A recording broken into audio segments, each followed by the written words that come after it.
Of course, I have to do the mute button. So hi there, welcome to track 2. This will be a track mostly about cloud and especially Google Cloud, of course. And we're going to start with Kyle. So Kyle is responsible for the Google Developers Ecosystem programs in North America and works with developer relations and product marketing.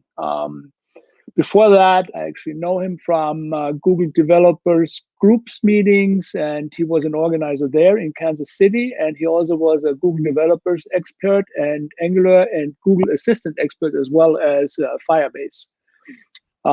He is well versed with cats, apparently. He has 2 of them. He also likes photographing outdoors and enjoys time, I guess, nowadays in Mountain View. Before that, again, he was in Kansas City, and I'm not sure if it has something to do with that, but after he left, Kansas City became Super Bowl champs. So that's something else. So I also know he was a member of the Breakfast Club, and it has to be true because I Googled that. So so that's it.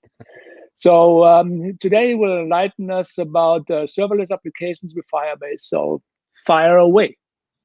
Awesome. Thank you so much for the introduction, Peter. And you're welcome. I'm actually back in Kansas City during the pandemic and stuff, since we're working from home. So I am being able to be closer to family during this time. So very fortunate for that.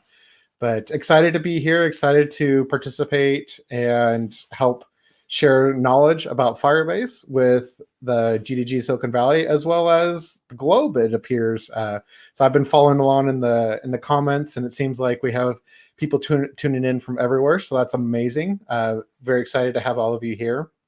So with this, I am curious a little bit, with some, I traditionally, when I give this talk, I like to do a little housekeeping just to kind of see where the audience is at. And so it's going to be very weird since this is virtual and I can't see all of you. So please let me know in the comments, whichever side. I think it's on this side. So let me know in the comments of who's brand new to Firebase. You've never used it before. If you've built something on Firebase, let me know that too. I'm excited to learn, kind of see what the audience looks like. What have you done with Firebase? I'm very curious on this. So if you go ahead and let me know in the comments, I'll be able to see that, and excited to see stuff you've built. If you haven't built anything, that's completely okay. This is more of an introductory with Firebase, so that way you can learn more what services Firebase can offer you and how you can build your apps, whether they're mobile or web apps or even IoT. That's where, if you're dealing with robotics, there's all kinds of awesome things that you can do with Firebase. So very curious to see what all of you have done. So with that, awesome. So I see there's a lot of brand new people popping up in the chat. Awesome. Thank you so much for letting me know. So this is great. You showed up for the perfect talk, because that's what we're going to do. Talk a little bit about Firebase. Again, I am Kyle Paul, North America Regional Lead for the Developer Ecosystem team at Google. That is my handle down there at the bottom. Also, it might appear somewhere on the screen as well. So if you want to find me on the social networks, that's how you can find me. I am also on LinkedIn. If you want to mention that you caught me on the GDG Silicon Valley DevFest, this is still my face. So if you're looking for me on LinkedIn, that's how you can find me. So with that, one thing that every presentation needs to have, and this is, it was kind of hinted at in my bio, but every presentation needs cats, right? So these are my two cats, Penny and Jules. Jules is actually joining me today. She's sleeping in her little cat tree next to me. So she might pop up at some point in the talk, we'll see. But with that, kind of a little bit of background what I do in the developer ecosystem team. We look after programs such as the Google Developer Groups. Many of you are familiar with this because you're joining us here today via a Google Developer Group. There's also the Google Developers Experts Program. So what that is it's a community of individuals globally that Google has identified as experts in various programs. As Peter mentioned in my bio, prior to joining Google, I was an expert in 3 different categories: Firebase, Angular, and Google Assistant. So you can be an expert in multiple categories. That's allowed. But if you are interested to learn more about the Google Developer Expert Program, or you think you are you have the skill set or just want to learn more about it, we have our website available on the developers.google.com/community where you can learn more about the Google Developer Expert Program. But you can also reach out to me. I'd love to talk to you and see where you're at in your journey to see if you're ready for the Experts Program. Additionally, we have our Women Technology Program, or Women Tech Makers, the Women Tech Makers Program, which is an amazing program to join. There's a lot more info there on our community's website. We recently launched in North America, both in US and Canada, the Accelerator Program, which helps get startups to the next phase. So there's a lot of information packed into there. Then the other program that I look after a lot more is the Developer Student Clubs. Many of you may have been familiar with this already, but Developer Student Clubs are for university students. So we help to grow university students' knowledge around Google technologies and help them form communities at their university. So it's a lot of fun. There's a lot of cool things happening that we do on the developer ecosystem team. But all of you are here to learn about Firebase, so let's dig into that. So what I want to back up a little bit with is, when all of us are setting out on a new project, or we join a project where it's a lot of legacy code or anything like that, a lot of the things that us as developers we come to realize is that a lot of time and we're very time and resource constrained. So we can't necessarily have to manage a large infrastructure. It takes time to write good, clean code. And this is, whether you're doing a web app or a mobile app, there's, it doesn't vary a whole lot on what's actually needed. And with that, there's a ton of different tools that come into play here too. So whether you're using Angular, React, or Vue, or you're using Swift, or you're using Flutter, or you're using, Android with Java or Android with Kotlin, there's a lot of different things that you're getting into here. And so with all that, as a developer, you have to first pick all of these things, and then you have to pick your infrastructure and how you're doing authentication. There's a lot of things that go into this. And so, what really helps here is the process of creating a successful app just needs to be more simple. And so that's where Firebase comes in. But, so with that, a lot of us traditionally think of ourselves as a full stack developer.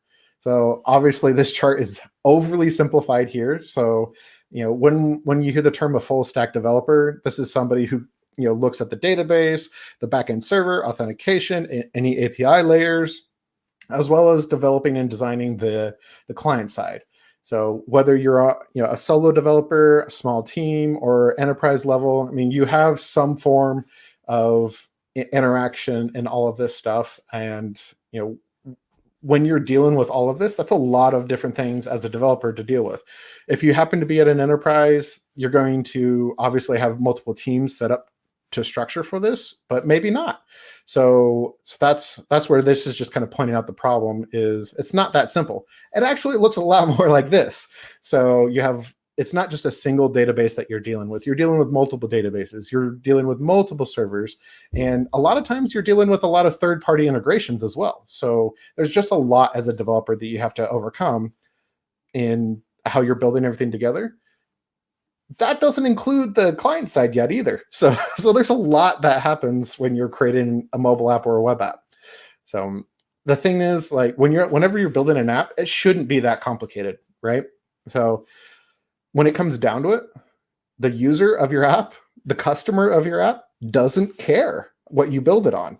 All they care about is that it's fast, it works offline, and it can work on all of their devices. So whether they're on their TV, their laptop, their Android, or their iPhone, they want to be able to access it easily, and it works on their device. The other most important thing that they care about is that it's easy to authenticate. You don't want to have your authentication layer be the barrier to users joining your application. So you want that to be an easy, streamlined process as well. So fast, offline, any device, and easy to authenticate. So remember those 4 things. And so when you look to Firebase, this is where Firebase really shows its strength. So Firebase offers a set of services that you can use together to build your app's backend, whether it's web, mobile, IoT, or beyond. And you don't have to use all of these tools together.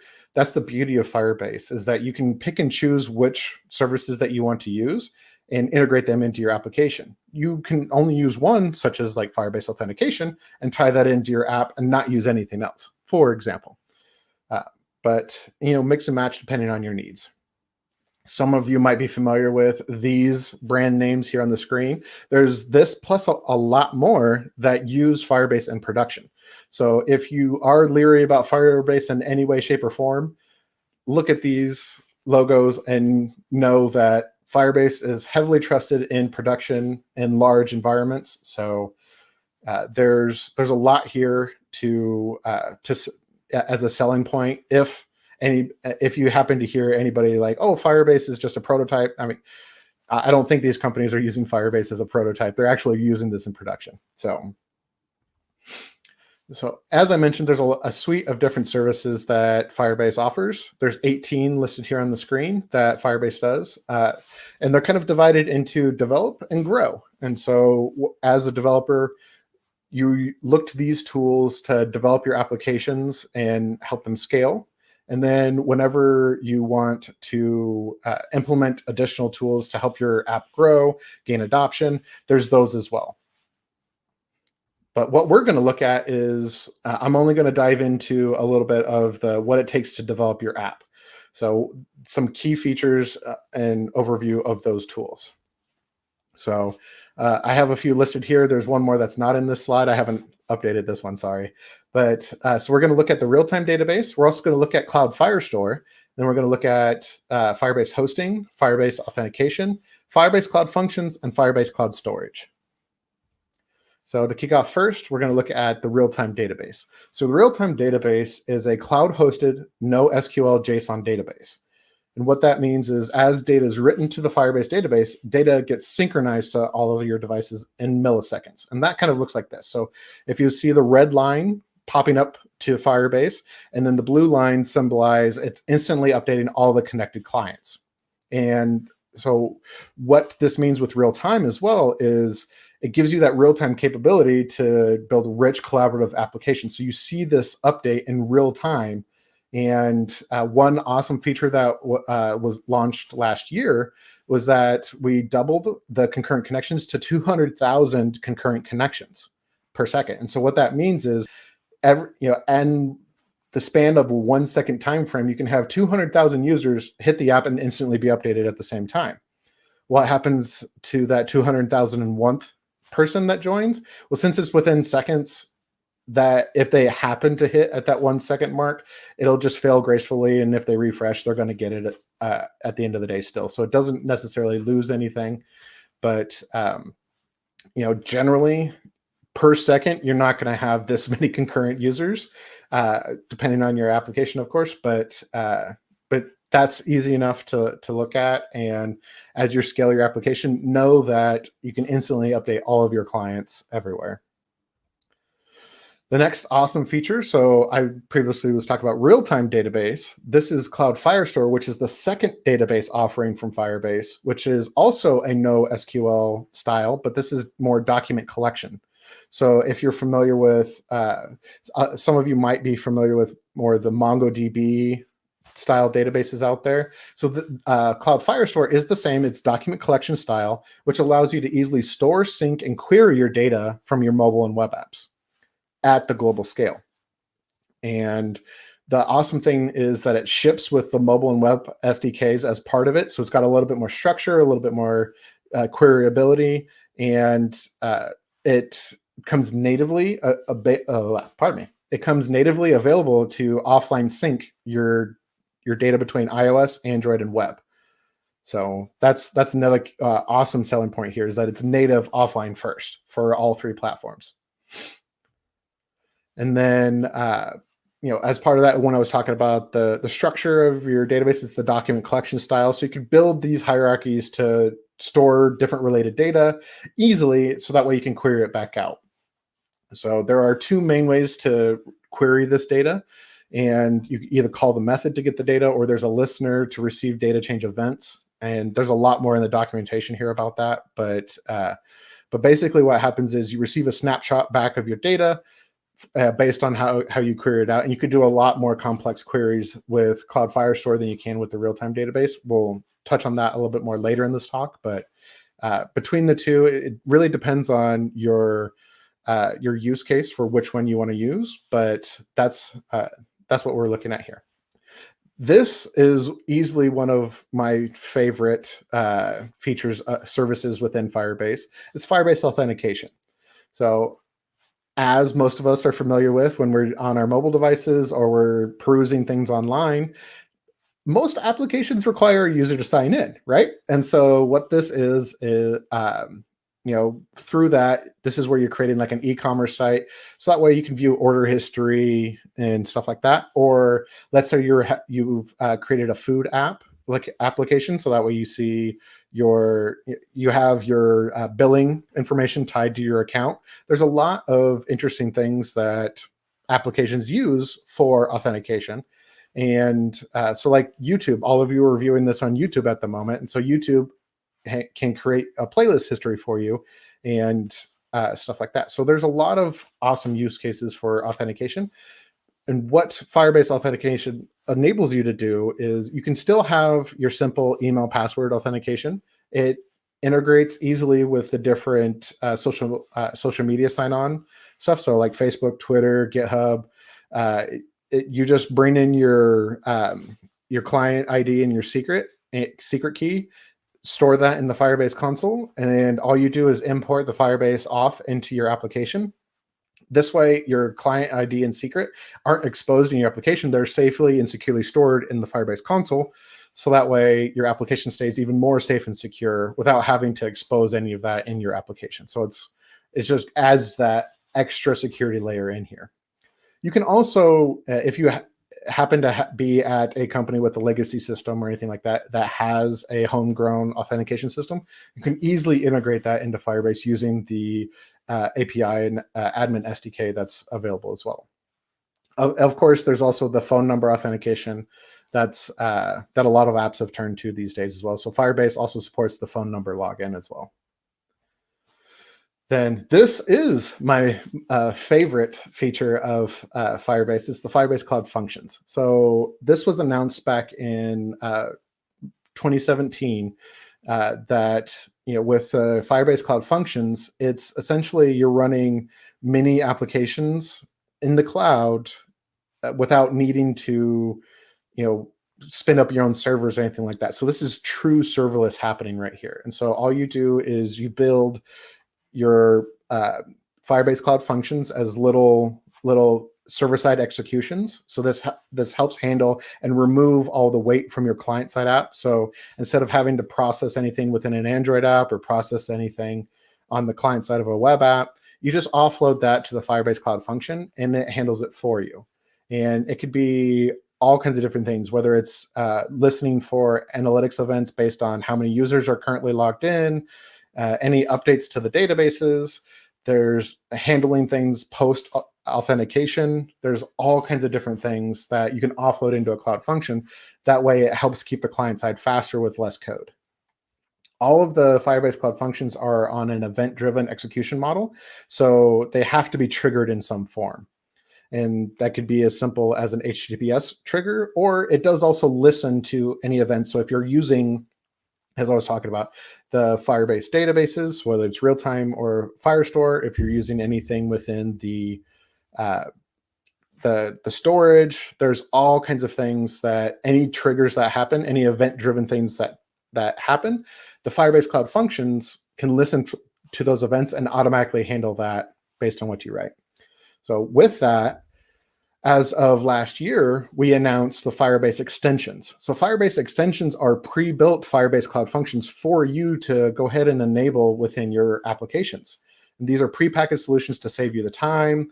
And this way you don't need to research, write, and debug, all the things. So there's a lot of different ones available, such as like automatically resizing images, doing text translations, integrating with third-party services like MailChimp, or triggering email sends. So there's many of these, and there's always more being added. I don't recall off the top of my head how many are currently available in the repo at the moment, but there's more being added just to help simplify and help you build your application much, much faster. And how that works is, so an example of a Firebase Cloud Function in action. So whenever you're using the Google Assistant, and if you've custom made an action on Google, you've done it through Dialogflow, right? Well, in the background of Dialogflow is Firebase Cloud Functions. And so Firebase Cloud Functions handles those requests through the webhooks, and in order to help get the data back out to the user via the Google Assistant. So whenever you're using the Google Assistant, and I promise I'm not going to try to say and wake up anybody's Google device at the moment. I previously did that in another one, and everybody had to turn off their Google Assistants in order to continue with the talk. So I won't scare anybody here with that one. But yeah, so this is just an example of Firebase in action. So whenever you're using the Google Assistant, you're using Firebase in the back end. Another example, so I mentioned, resizing a thumbnail. And so an example of that is you've built a mobile app, Android, iOS, and the user uploads the file to your cloud storage. What happens once the file lands on cloud storage, it triggers a Firebase Cloud Function to run that will automatically convert that image to a thumbnail, save that thumbnail path into your Firebase database, and then so it saves the file path and writes it back to the cloud storage. So that way you have the original image plus the thumbnail. And then what happens when the user gets redirected back to the main screen, they instantly see the thumbnail instead of having to process all of the image on the application side. Firebase handles all of this for you. So you offload all the server-side logic to Firebase. The awesome thing here too that happens is that with Firebase handling this, it's non-blocking, so it runs asynchronously. So any user that's uploading an application, uploading their image to your app, it just handles that and processes that asynchronously. So don't worry about anything blocking or anything happening like that. This is a great feature. All of you should start using this today. It's Firebase Hosting. And with Firebase Hosting, this is a free global CDN that provides a SSL by default. So as most of you know, Chrome and many other browsers are now requiring SSL in order for your websites to handle traffic and everything like that. So the caveat here with the Firebase Hosting is that it's only HTML, CSS, and JavaScript. Yes, you can store images there as well, but I don't recommend using it for image store, because if you have large binaries, it's going to eat up a lot of your storage space and make your site run a little slower. So try to only use minimal graphics as part of your design and what you actually store in the hosting repository. But since it's HTML, CSS, and JavaScript, what that means is you can use a lot of these popular front-end frameworks such as Angular, Vue, React, in order to build your application out and have dynamic, amazing websites that are available. With Firebase Hosting, it also allows you to do custom domains. There's no additional charge for this. You can just, all you do is synchronize your A records, and you can attach your custom domain there.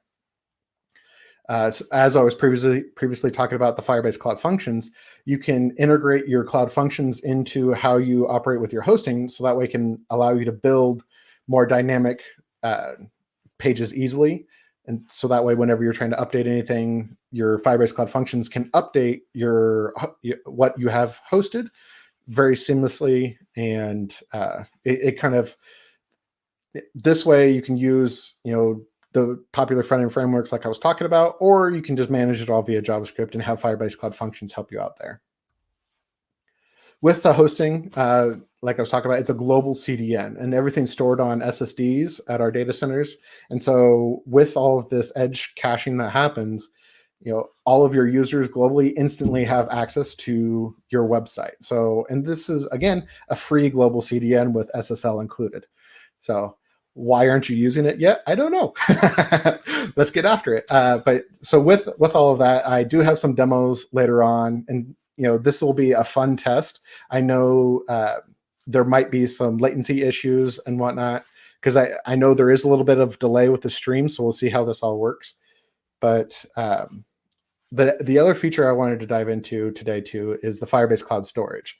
This enables you to upload and download large binaries gracefully, even if there's a poor network connection. It's built upon Google Cloud Storage, so that way you still get that global edge caching for your large binaries. And like the database, it could easily be accessed from the app without need of an application service layer. So you don't need additional APIs. You can directly request or upload your large binaries very easily from your application. With that, I want to go ahead and cover some advantages that I think are amazing with Firebase here. Since I've listed so many, I'm only going to talk about and highlight a couple of them. So with authentication, so when as a developer, if you've worked on a large project and had to roll your own authentication, it's very difficult. There's all kinds of things you have to consider: the hashing, the encryption, how you're storing passwords, because we know all about different, websites that have, they get hacked all the time, and passwords, your user data gets leaked, and we want to prevent that. And so that's where, trying to roll your own authentication, it's very difficult. Not only when rolling your own authentication, there's the password recovery thing that comes into it. So there's a lot of pieces that come into play here when building your own authentication. Let Firebase take that weight off your shoulders when you're building your application. All of that is handled and managed via Firebase Auth, and that's why it's easily one of my favorite features. The other awesome feature that I want to highlight is the ready-made API. So whether you're using Firebase Realtime Database, the Firebase Cloud Firestore, or the Firebase Cloud Storage, all of it comes with a ready-made API. And what I mean by that is, as you're building out your application, it is building your API for you. So how you access and how you reference your data endpoints and how you access your storage buckets and everything like that. As you build out your application, Firebase, automagically builds out the API layer that helps you interface with your app. So that there's a lot of awesome things here. So with the real-time database, as I mentioned, it's JSON style. With Cloud Firestore, it's the document collection style. And so regardless of which database you use, the API adjusts to how you're using it and your application. There was one time I had to build an application. So I had to build an Android app and an iOS app myself, and build an API layer in between it, and build the database and data model it out and connect to third-party resources. And so this API not only had to connect to the database, it also had to connect to third-party and pull and consume information from everywhere. And if you've had to roll your own API, you know how sometimes difficult things can be when you're trying to pull things together. So whenever you're trying to work in sync on a project, especially if you're working with other developers, it just makes it so much easier when, the Firebase can handle that API creation for you. The other amazing feature that I love about Firebase is its data security. So what I mean by that is with the security, so like in the real-time database, for example, it secures down to the node level. In the Cloud Firestore, you can secure down to the document data entry level. With the cloud storage, you can secure down to the file access level. So which you don't necessarily see that when you look at other products that offer similar services. So with Firebase, you have that flexibility to get ultra secure with how you're building and designing your application. The other awesome thing I know I've mentioned many times with the hosting is that it's a free global CDN. So, so with all of that, that means low latency. It's easy access for all your clients that are accessing your web application. And even if you were building and designing that a mobile app or an IoT app, your web front end to market your application or whatever, it's still easily and simply accessible to everybody.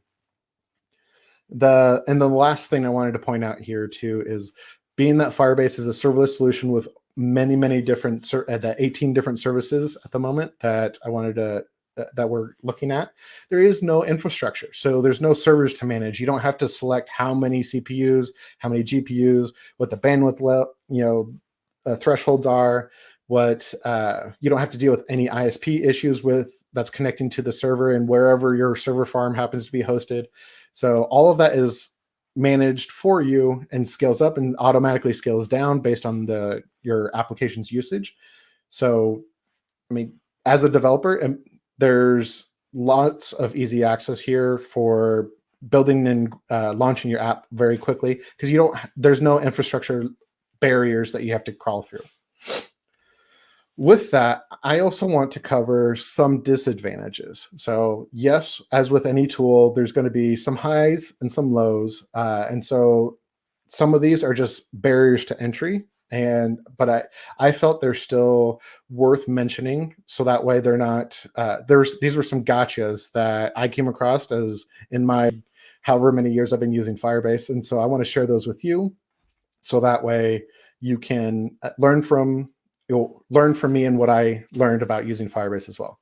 So with the real-time database, there is limited querying capabilities.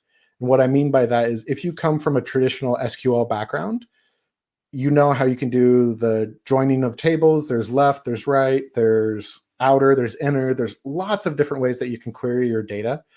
In the Firebase real-time database, it's limited to based on how you data model your application.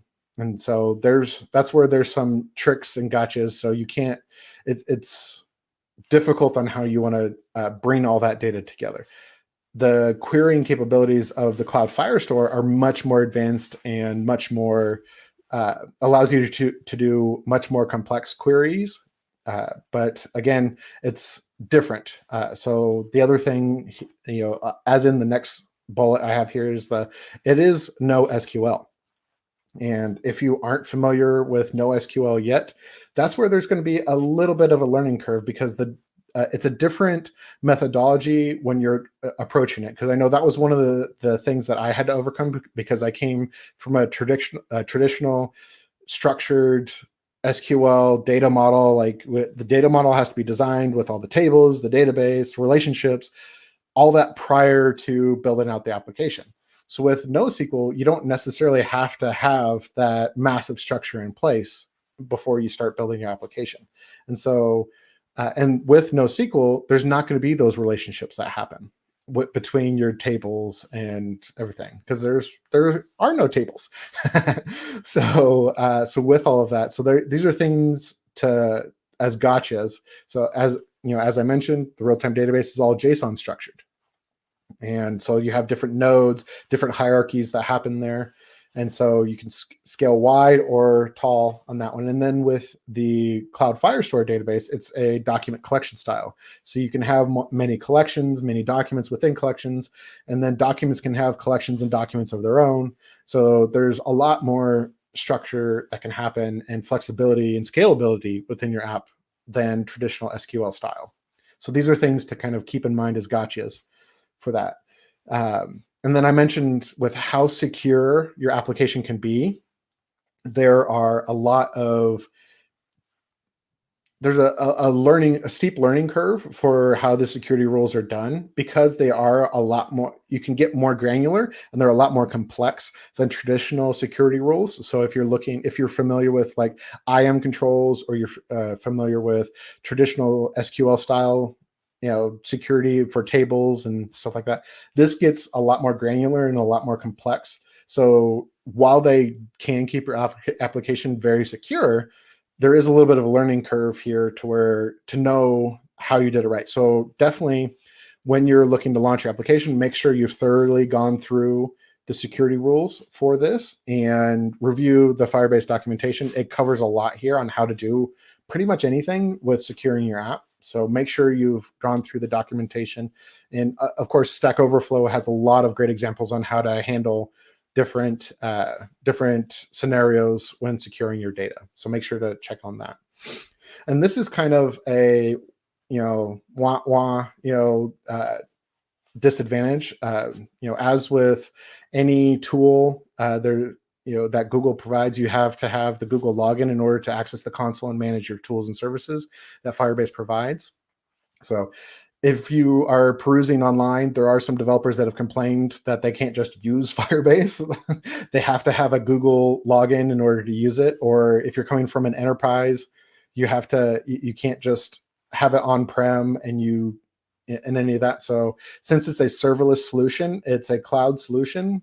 That's where the Google login in order to use the tool comes in play. But I just wanted to share that here. So whenever you're looking at that online, you see somebody complaining about having to use Firebase because of the Google login. That's why. It's just because they have to add it. And it's very easy to add that. It's not that big of a deal. But and I say this not as somebody coming from Google, but also as a developer that used Firebase in many applications prior to joining Google as well. So if we're ready, I have a fun demo for all of you. And I know since there is a little delay, what I'm going to do is I'm going to pause and wait a few seconds. But if you go to the bit.ly link there on my screen, so it's bit.ly/Firebase sample, make sure that it's capital F and capital S. And what I'm going to do here is go over. So you should wind up on a screen that looks like this. That says Firebase Analytics, and it's a test tracking page. So when you get there, what it's going to do is, I'm not going to refresh. It's going to automatically pop up as all of you start to hit it. And again, I'm quickly going to pop over to. So, and if we want to drop this in the chat for everybody as well, it's bit.ly/Firebase Firebase sample with capital F and capital S. And so this will be pretty fun whenever we get everybody from around the world hitting this. But okay, so I can start to see some people coming in here. But yeah, so all it's doing is just reporting your user agent. I'm not capturing any data or anything like that beyond your user agent. But as all of you start to hit it, what it's doing is it's showing how you're accessing that page. And then as you refresh or as you leave, so if you close the tab, reopen it, or you just refresh. So there we go. So now we got to see a bunch more people popping in now. But so as you continue to hit it, this just shows you, without me refreshing, just the power of the real-time features of Firebase. And so all of you are hitting this. Let's see how high we can get it. I'm not entirely sure how many people are watching the live stream at the moment, but yeah, as you can see, I'm going to imagine there's hundreds of you, maybe even thousands of you watching my talk at the moment. And so as all of you are hitting this, Firebase is easily able to handle all of this very quickly and report that out. So as you can see, there's active visitors that are popping in anytime you open the tab or refresh the page. And I see Android users, people on Mac, people on Windows. I saw an iPhone in here. And then as you leave, it's just dropping you into so whenever you refresh or close the tab, it's going to show you in the past visitors as well. So you'll see that it's not going to jump as much as the active, because this just shows everybody who has it open at this moment. So there's quite a few of you with the tab open. And if I can, it's, so yeah, it's just going really quick. Awesome. So, oh, wow. Yeah, we're racing to get that number up. Perfect. So while all of you are having fun trying to crank this number up here, I do have one more demo I want to share with you. So with that, to everybody to go to bit.ly/Firebase quiz, and that's a capital F and capital Q on here. So with that, it's going to bring you to a page similar to this. So I want you to click join existing quiz, and the code is going to be 564526. Or you can use the QR code on screen, and it should allow you to join as well. And so from there, as you join, again, not going to refresh. As you join, it's going to start to show all the users that pop in here. And so what's going to happen, so with this quiz, there's just some questions about Firebase. There's no winner, there's no loser. But what it does is as you join, what I'm going to be able to do is the question is going to appear on my screen, and all the answers are going to be on your devices. So you just choose the answer on your device, and you only have 5 seconds because this is a short demo. So 5 seconds per question. So keep on that. So the link back again for the quiz is bit.ly/Firebase quiz with a capital F and a capital Q. So if you haven't joined yet. And so as you continue to join, so awesome. We have, oh, wow, a ton of people tuning in. So I don't know if I've tested this with this many users, but fingers crossed it goes well here. So yeah, I'll give this a little bit of time because I see some people asking for the link in the chat. So I don't have a way to respond into the chat, or otherwise I would share the link. But all I can do is view the chat from where I'm at here. So, but again, it's bit.ly Firebase quiz with capital F and capital Q. So if you're still needing to join there. But yeah, so it looks like we've got a nice little quorum here. So if you aren't able to join at the moment, don't worry. I have all the GitHub code later on that you can join. Check this out. And so I'm going to go ahead and begin. So again, the question is going to be on my screen. You answer on your device. So Firebase allows developers to store and sync data across iOS, web, multiple clients, or Android only. So make sure to put your answer in. And it looks like there's a little bit of a jump there, but hopefully. All right, let's see. Awesome. So we have correct answers from a ton of people here. Perfect. All right, the next question in 5 seconds. I know there's going to be a little bit of delay because we have there's a delay in the stream. So hopefully this works out. Firebase uses the blank model, request reply, triggered, event driven, or pub sub. So awesome. So we have a lot of great questions here. And apologies again, there's a delay in the stream. So and then we have the next question here.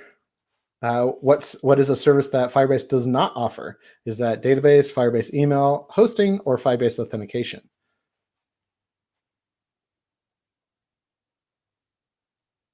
Oh, it looks like it refreshed on me. So yeah, apologies. There's I see some delays and stuff like that. Yeah, I think that's just because there's the delay in the stream here. So I'll quickly just try to get through the demo just to show you, but it should be still controlling your data here. So sorry about the sync here. There is a delay in the stream. So, but the question again is on my screen, and only the answers show up on your device. So yeah. So apologies again. We have oh wow. Looks like there was, yes, try to guess the question based on the answers. I like it. So yeah. Again, so what was happening here was using Firebase, I was able to create what they call a second screen game, where I was, as the host of the game, I was able to control all of your devices via Firebase to where you were using your device as the gamepad and my device was the host. And so what happened is, so think of it like when you're playing a game on your TV with your console or whatever, the gamepad is the controller. And so all you had to do was just enter in the question on your device, and it wirelessly instantly synced everywhere in the world. Again, apologies, there's a delay in the stream, so there was a little bit of complications there, but anyways, we still made it through, and you can check out the code and try this again in one of your at a later date. So with that, if you want to learn more about what I talked about today in my Firebase presentation, you can go to g.co/firebase/prezo. That's going to tell you a lot more about what's happening in Firebase, the developer docs, and all that fun stuff.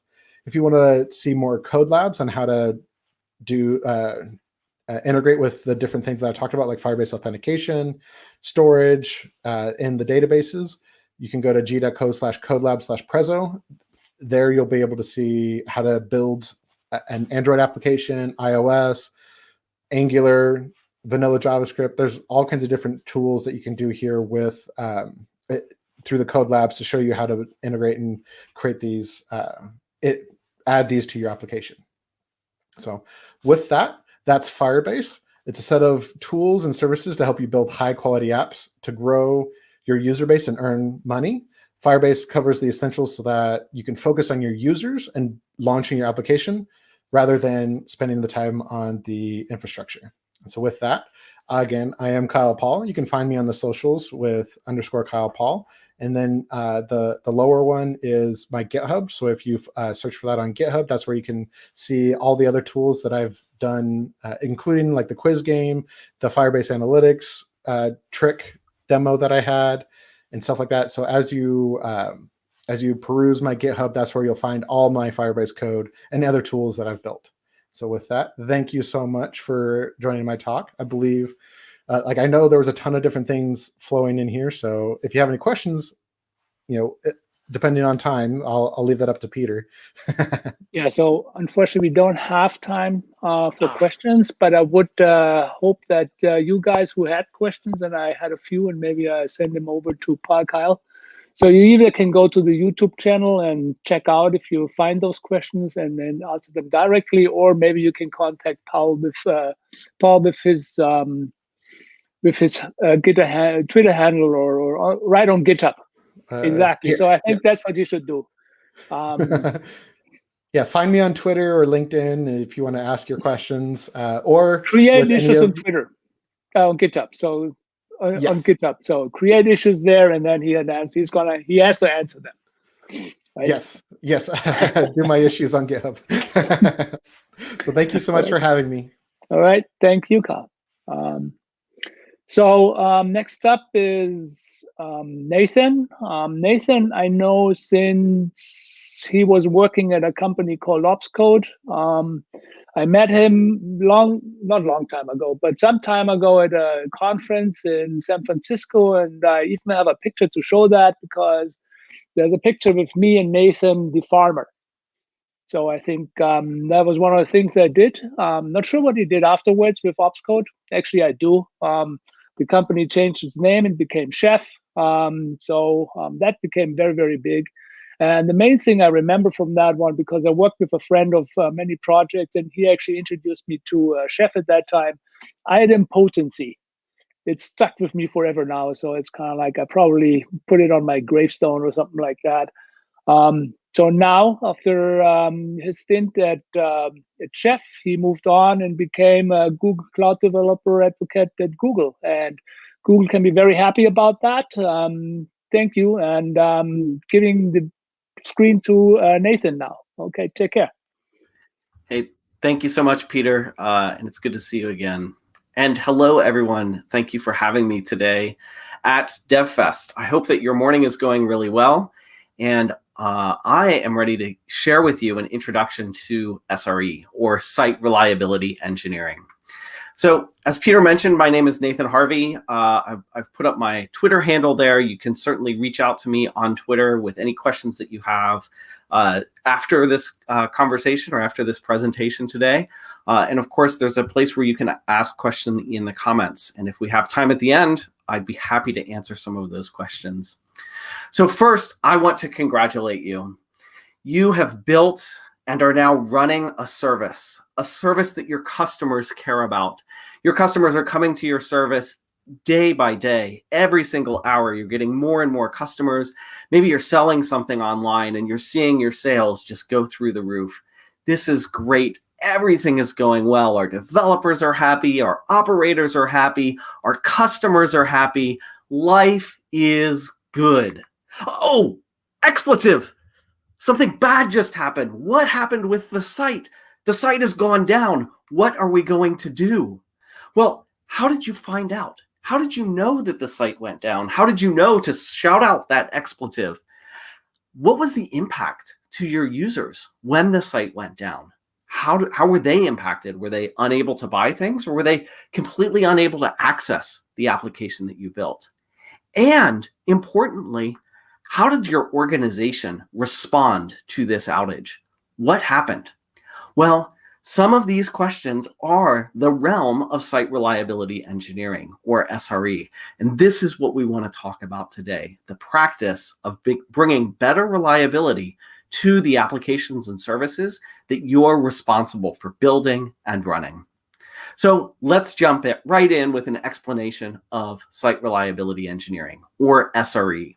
And let me start with that S, because at Google, we call it site reliability engineering.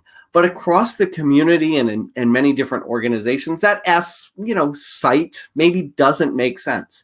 Maybe it's a system or a service that you're running.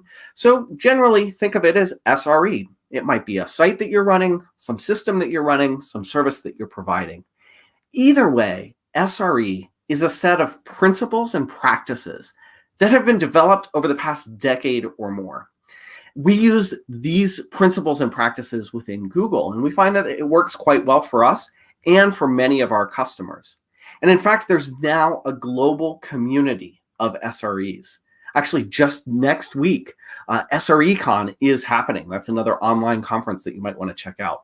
But at Google, we believe that SRE is what you get when you treat operations as a software problem.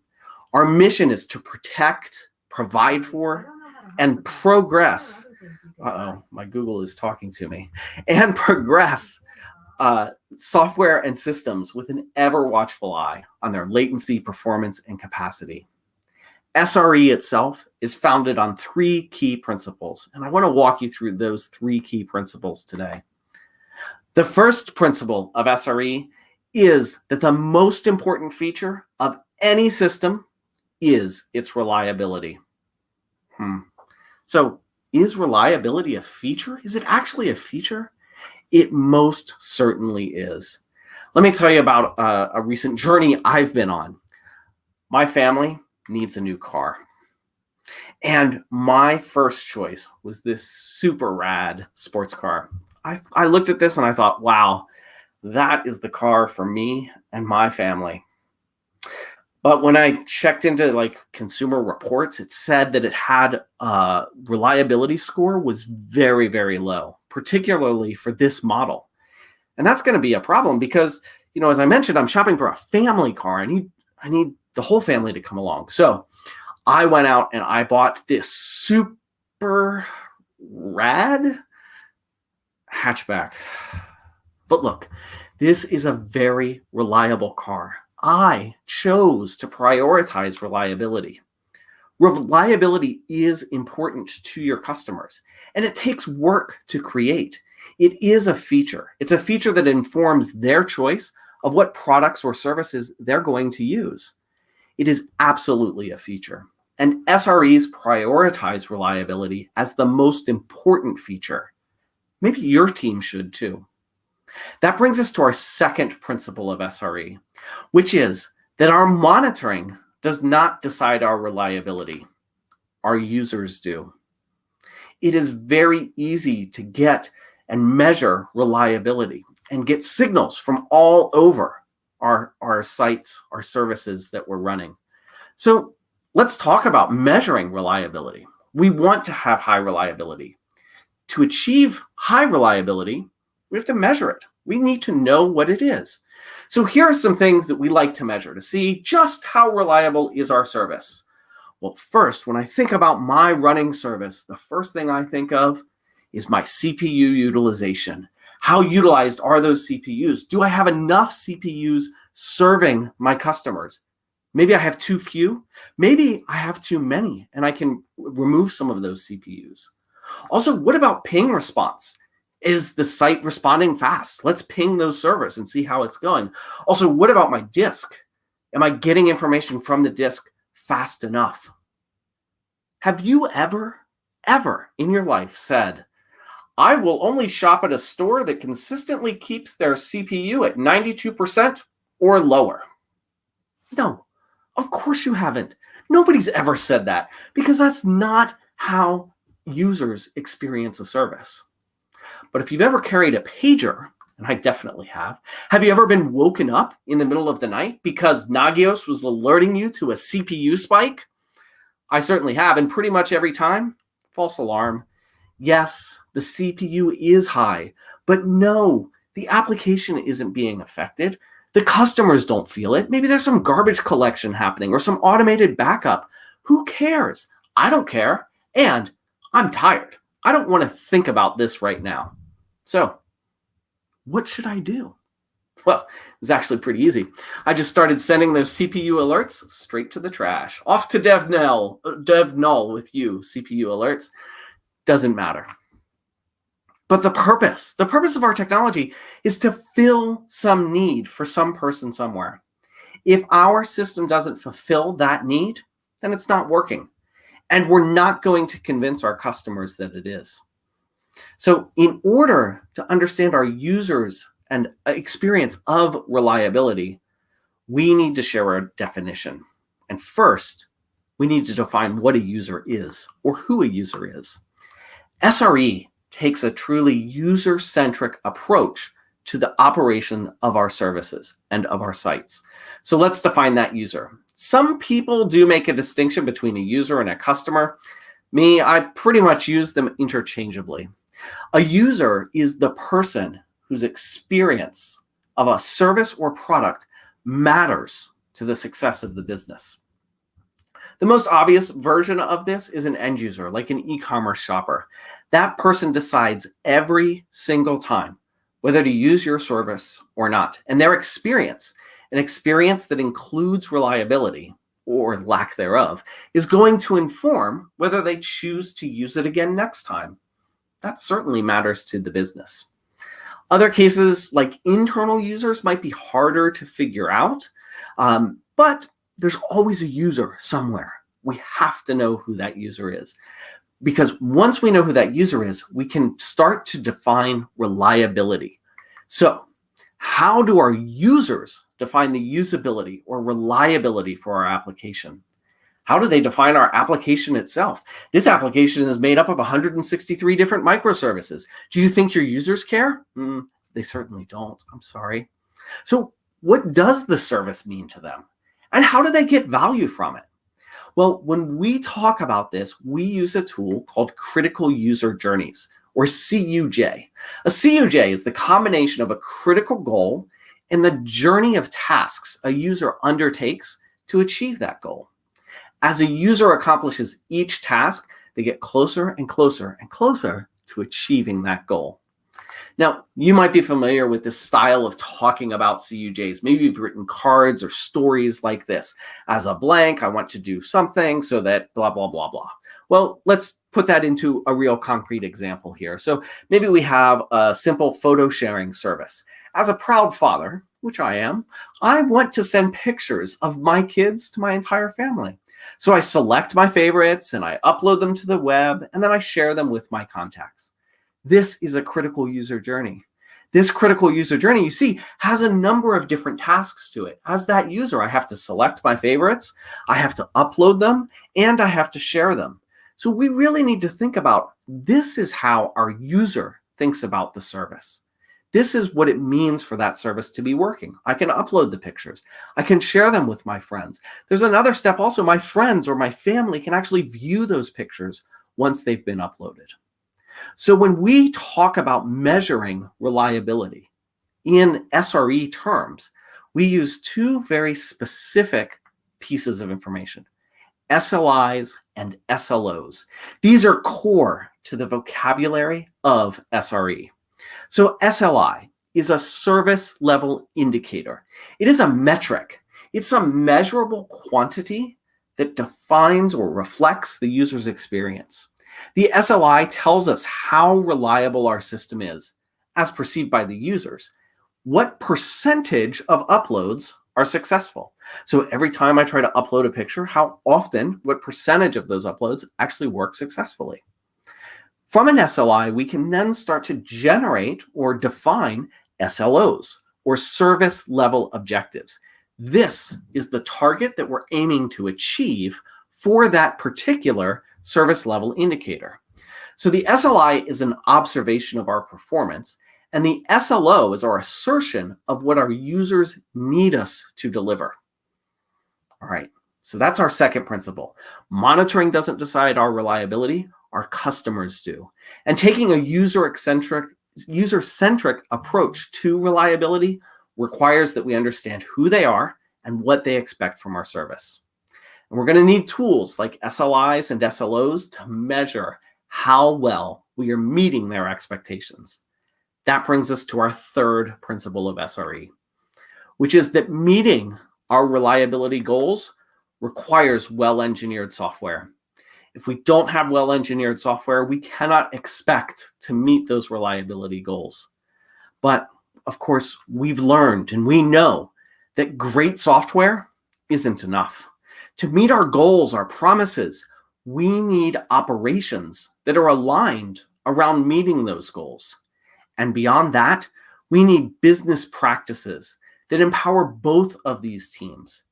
Perhaps, and most importantly, we need all of these people all across our business to share a mission.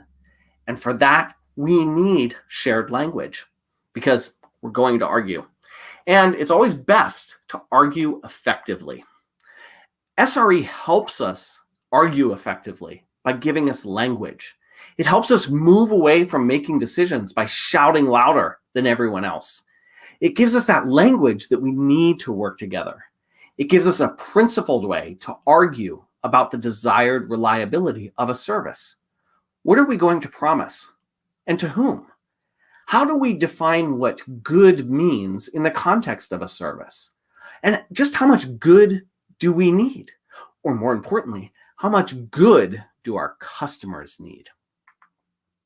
So let's come back to those SLIs and SLOs because they form the foundation of how we describe reliability. An SLI is a metric that describes a user's experience. And we've captured those user experiences in CUJs, critical user journeys. For the important steps of those CUJs, we need to start by understanding what's the shape of that task. Once we understand the shape of that task, we can use this SLI menu to understand what types of SLIs, what types of indicators might apply. So from our photo sharing example, we might have 3 different tasks that are important. Request response. This is what happens when someone views a photo. They request the photo and it is sent to them as a response. How do we know if this is working? Well, was the photo available? Was my mom able to see the pictures of my children? Did it come to her quickly? How fast was it? What was the latency like?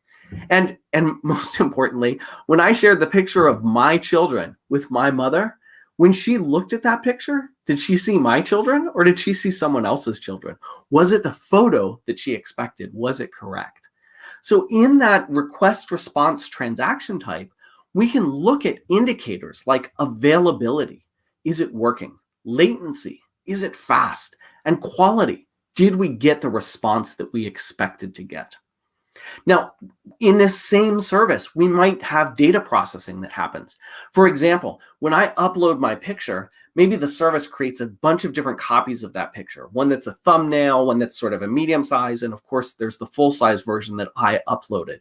So how long does it take for the system to generate all of those? This is what an SLI might look like.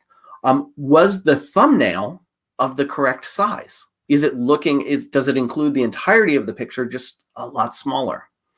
And of course, the photos that I upload, they have to be stored somewhere. They have to be written to disk. so that other people can use them. So, and those photos, they might actually be distributed also across a global network of edge cache servers. So we might have service level indicators that talk about how long does it take the picture that I uploaded to be available globally. When we think about our critical user journeys, we typically recommend that you start with 3 to 5 SLIs for each one of your critical user journeys. And those will help us measure how your customers are experiencing the service. Remember, we always start with the customer. So with these 3 SLIs in hand, we're now ready to set some SLOs, or some service level objectives, for each of them. The SLO is the target for the health of the service. So how good do we need this service to be? Well, I don't know about you, but let's say that you were about to build a service. Maybe you want to gather some requirements. So you go to your business partners, you go to your customers, and you ask this question: how reliable do you want this system to be?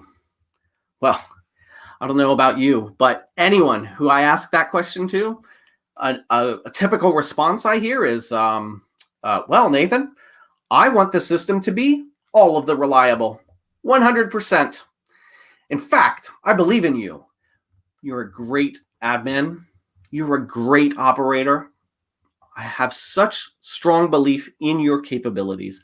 I would like you to make this system 110% reliable. It's so important to our customers. We have to get to 110% reliable. Also, if you do that, there's a big bonus and a raise coming for you. All right. I mean, look, who doesn't want a big bonus and a raise? But we know that 110%, well, that's simply impossible.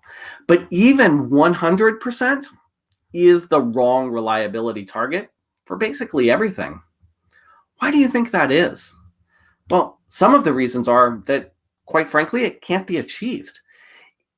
Also, our users, they don't actually require it. They don't actually require 100% reliability. We have to understand what sort of reliability do our users actually need.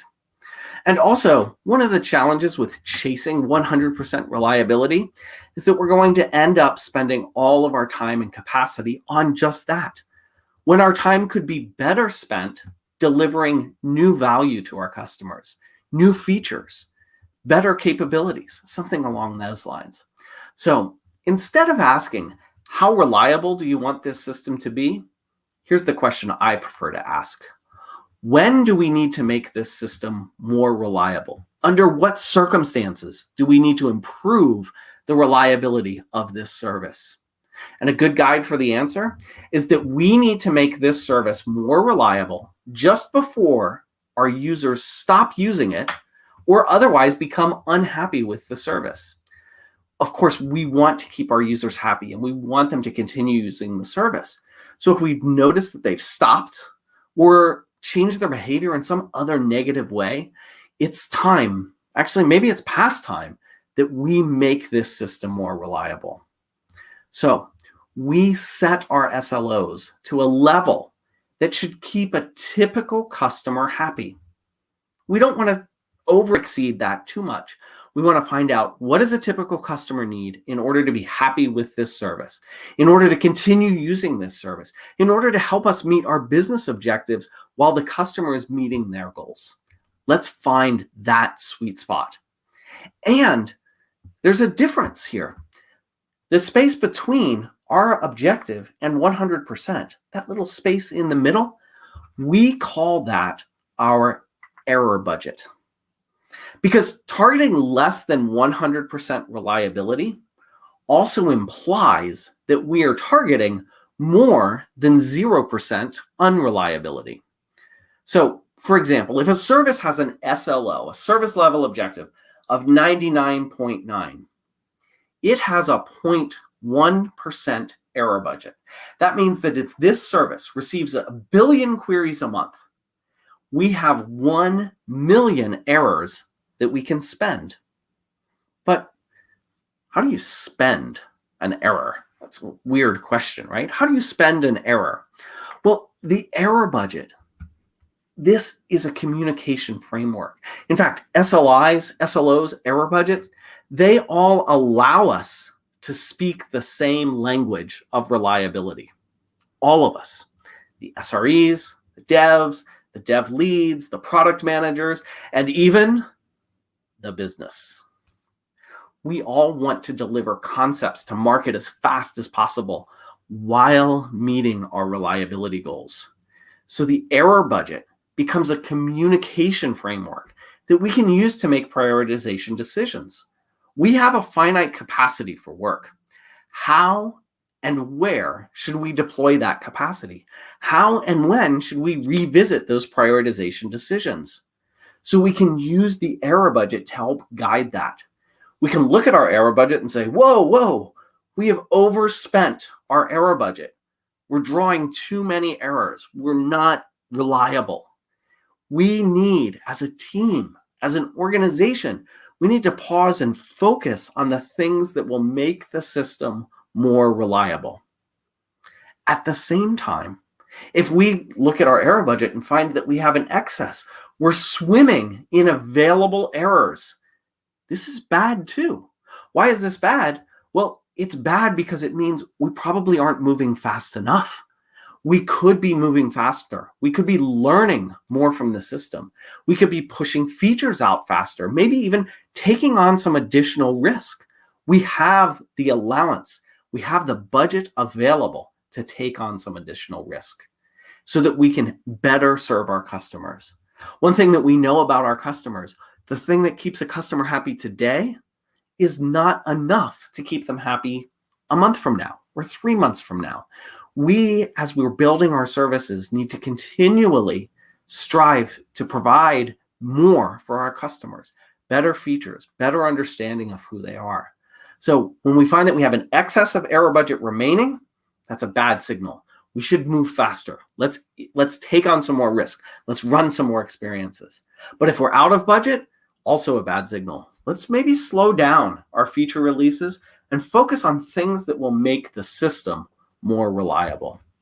So overall, to summarize, SLOs and error budgets and SLIs, all of this can help us align incentives across the entire product lifecycle. So everyone on the team is rowing the boat in the same direction. And agreeing SLOs between the business, development, and operations takes emotion out of decision making. But it is important that we agree to those SLOs. We agree to the error budget and the consequences of overspending or underspending our error budget. We have to agree to those in advance and as a team. It's not simply the role of the SRE to set that error budget. That error budget must be defined in conjunction with our developers, with our product owners, always with our customers in mind. We want to serve our customers. Of course, the practice of SRE, or site reliability engineering, is about more than just SLIs, SLOs, and error budgets. So I want to talk about a couple of other principles and practices that we need to think about and put into place as we improve the reliability of our services. So successfully operating a service, it entails a wide range of activities. We have to build monitoring systems and keep them up to date and look at the signals that they're sending us. We have to plan for capacity. We have to respond to incidents, because incidents will happen. We will have outages or things that impact our users. We need to respond to those and get them covered. But we have to learn from those incidents as well. So there's lots and lots to do. And if we're not careful, we'll soon be spending all of our capacity working on just the reliability of our system. We won't have any capacity left for new features or for providing new offers to our customers. So we need to stay committed to sublinear scaling. Importantly, one of the most important things we can do to improve or to stay committed to that sublinear scaling is to make sure that we are focused on eliminating toil. Toil is the stuff that it keeps us from achieving sublinear scaling. Specifically, toil is manual, repetitive, automatable work that is void of any long-term value. Let me give you an example. A great example is SSHing into a machine to restart a service. Let's say you have a fleet of application servers. Maybe there's, I don't know, we'll call it 200 application servers in your fleet. And you recognize that this service needs to be restarted. Well, you simply SSH into each of those 200 machines, restart the service, and you're good. So you start with one, you move on, 200 machines later, you're good to go. Well, look, that's boring. It's rote, it's procedural work, and it's a bad use of my time. It's a bad use of any human's time, because we humans, we have creative, flexible, spongy human brains. We should be using them to do something with more strategic value than logging into 200 servers to restart a service. Not only that, we actually aren't very good at doing that sort of thing. The sort of thing that requires repetition, the sort of thing that requires consistency and full coverage. We're liable to make mistakes while doing work that's not rewarding. That's a lose-lose. So the practice of SRE implores us, identify and eliminate as much toil as possible. And when you think about this, this is perhaps the best place for you to start as a team. Eliminating toil, automating away some tasks will have an impact on the reliability of your services. It should improve the reliability of your services. Even if you haven't set SLIs and SLOs for a service yet, I can virtually guarantee you that there is toilsome work happening in the system. And you should go and root that toil out and do what you can to eliminate it, to automate it away, or maybe just stop doing it. Perhaps there's toil that you've taken on that you don't need to. All right, but sometimes things break. We shout out that expletive that I started off with. Incidents happen. And when they do, we need to think about, how do we respond as a team? And look, when an outage, when an incident happens, our users are feeling that pain. We don't want our users to feel pain. We want to keep our users happy. We want them continually using the service. So when we do find that there's an outage, the first thing we need to do is all hands on deck, make this outage as short as possible. Recover from this outage as quickly as we possibly can. In order to do that, it takes a team of us. We have to work together as a team. In fact, we have to have clearly defined roles, responsibilities, and communication plans. And it is definitely better to define those roles, responsibilities, and communication plans before the incident happens. And of course, throughout, we need to make sure that we're collecting good diagnostic information. Maybe that good diagnostic information includes things like CPU utilization. So I'm not saying that we should throw those things out. We still may need those in order to fully understand what's happening during an incident or an outage. But we want to make sure that our SLOs are really looking at that customer approach, that customer-centric view of our services. So these incidents, they're going to happen. We need to have a good plan in place. We need to have the right communication structures in place. And one of the things that's most important, we need to practice these incidents. We need to practice, how does our team respond when there is an incident? Actually, never mind. You don't have to practice it, because incidents will happen. You will be forced to practice this. But just maybe if your team spent some time practicing on their own terms, not at 2 a.m. when the pager goes off, but on your own terms. How can we practice responding to an incident? And let's do that. Let's think about, how would we respond? Or let's actually cause an incident and walk through that, understand how things work. Because when we have an incident, once we've recovered from that incident, the next most important thing that we do is we learn from that incident. In fact, a friend of mine, John Allspaw, is known for saying that an incident is an unplanned investment in your system. And of course, when we say system there, we don't mean just the computer systems. We mean the entire system. You are part of the system. We're all part of it. It's the people, it's the process, it's the machinery, it's the cloud. All together, we make up this system that is delivering value to our users. And when we have an incident, that is an unplanned investment in that system. So we need to make sure that we're reaping the rewards of that investment. How do you increase the return on that investment? You learn from that unplanned investment. You learn as much as you possibly can about how the system works. This is your best opportunity to improve your shared context and shared understanding of how the system actually works.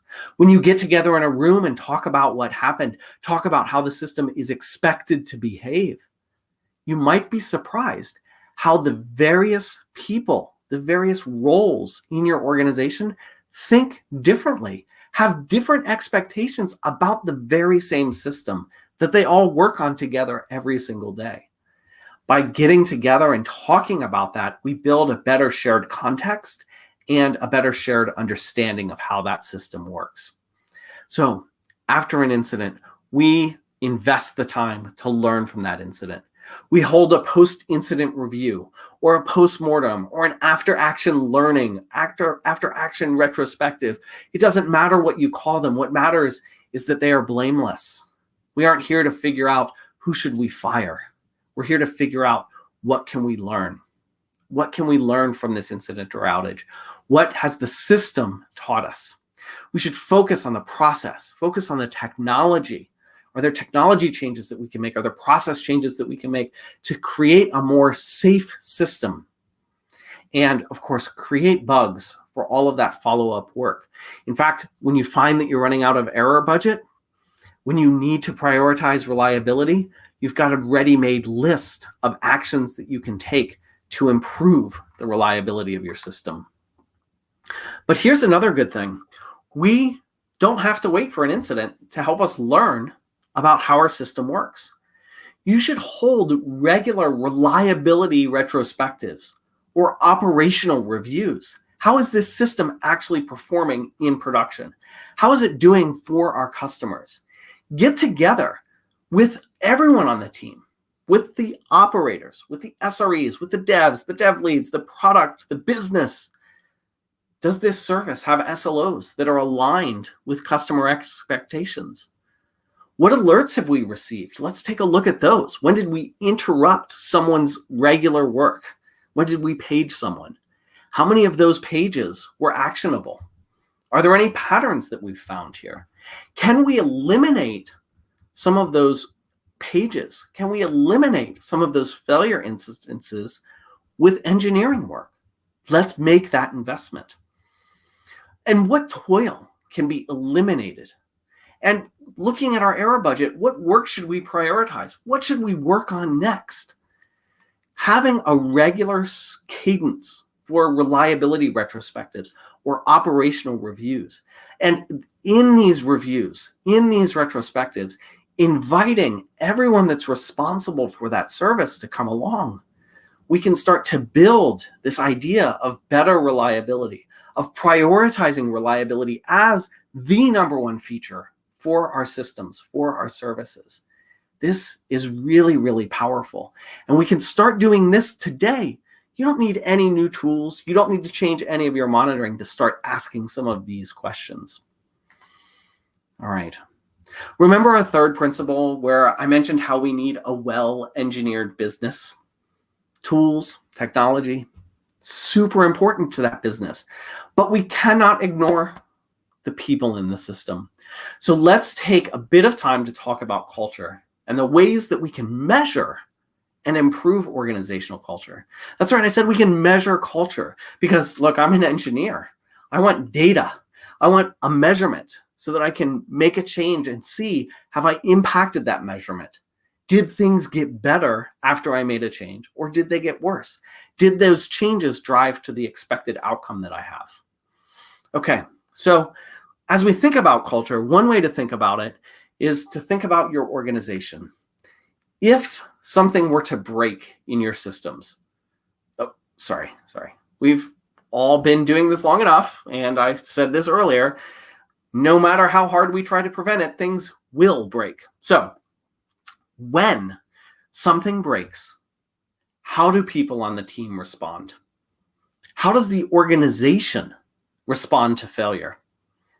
Well, in some instances, you might see something like this. Let's see, that service that broke over there, yeah, not my fault. Everything looks good here. It's probably the network. Again, you should go check with the networking team. That's not really the right response to failure. Let's try again. I'm so fed up. This thing just keeps breaking, and I'm pretty sure it's that one person over there on the networking team. He's responsible for this failure. We should work on firing them. Justice must be served. Tired of this. All right. Also, not a healthy approach and response either. So I'm going to give it one more go. Hopefully I'll get it right. Looking at the slide, there's a green bar at the top, so I probably will. Let's see what we come up with. All right, things failed. Oh yeah, I noticed that. It's another surprise from the operations of that service. Let's take some time to investigate and see what's going on here. Think about your organization. How does your organization respond to failure? Which of these three ways are most fitting for your organization? Actually, we don't have to think about just these three ways. In order to measure our culture so that we can start getting better at it, I have 6 statements that you can look at. And you can ask folks on your team to rate these statements. Do you strongly disagree with the words in this statement, or do you strongly agree with them? Or are you somewhere in the middle, leaning maybe one side or the other? So statements like, on my team, information is actively sought. On my team, responsibilities are shared. On my team, new ideas are welcomed. How do you feel about these statements? How do you feel about these statements in the context of your organization? Take a moment to think about them. Where do you land? Are you a 1? Are you a 7? Are you somewhere in between? Well, once we've answered these questions and maybe even collected some data from our teams, we can use Ron Westrom's organizational topology of organizational cultures. So Ron Westrom, he's a sociologist. He studies safety outcomes in places like healthcare, aviation, nuclear power, safety critical industries. He's developed this topology that shows the link between culture and safety outcomes. So messengers, the people who bring bad news, what happens to them? Risks are shared. This implies that we succeed and fail as a team. Important to note here that failure and novelty are really 2 sides to the same coin. Novelty means trying things that haven't been done before, which have a higher chance of failure. In a culture where failure is punished, nobody's going to try new things. And that kills process improvement. It also kills innovation in general. So think about your organization. Is your organization power-oriented? I'm going to build my fiefdom. I have control. Look at me. That's a pathological organization. Or is your organization bureaucratic, rule-oriented? I need something done by that other team, but I'm not supposed to talk to them. The right policy and the right process is for me to talk to my vice president. My vice president will talk to their vice president, and that task will roll down. I call this organizational pogo sticking, when messages have to bounce up and down through the organizational hierarchy in order to move from one person to the next. This is a bureaucratic organization. We must follow the process. Regardless of what happens, follow the process. We understand, we wrote the process, we will follow the process. That doesn't necessarily lead to great outcomes. But when we're in a generative organization that is truly performance-oriented, we understand what is the mission, what is our goal. We're here. We're all here for the same reason. We want to make our users happy. We want to drive our business forward. We want to find the place where those two things intersect, where our customers are happy, where our business is succeeding. That's what we're driving towards. That allows us, that focus on that mission allows us to try new things. It gives us time and space to experiment. It helps us work together as a team, working towards the same common goal. All right, as we wrap up here, I want to summarize. SRE. SRE is an approach to operations that enables better collaborative decision-making in service of greater reliability and more satisfied users. The first step to improving the reliability of your service is to get everyone involved. Get everyone involved and committed to taking a customer-centric approach to reliability. Reliability is the #1 feature of any system. We know about reliability because we understand what our customers need. And together, across the entire business, we will work and collaborate and drive towards providing for those customers' needs. We take a truly customer-centric approach to the reliability of our systems. We will measure, we will automate, we will communicate. If you can get there, you are well on your way towards building an organization that cares about learning, that cares about providing better reliability to your customers. You're on your way towards practicing site reliability engineering. Now, if you want to learn more about site reliability engineering, I will encourage you to check out a couple of great resources that we have online for further reading.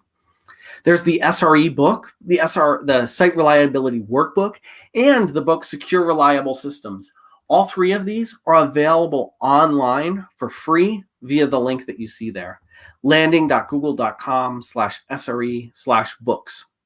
In fact, you'll find a ton of SRE resources at that same website, from books to white papers to testimonials to information about how we approach the practice of site reliability engineering.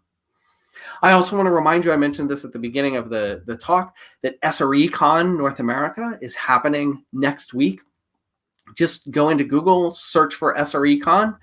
You'll find how you can register for that conference and go and learn a whole lot more about SREs and join up with the SRE community globally. All right.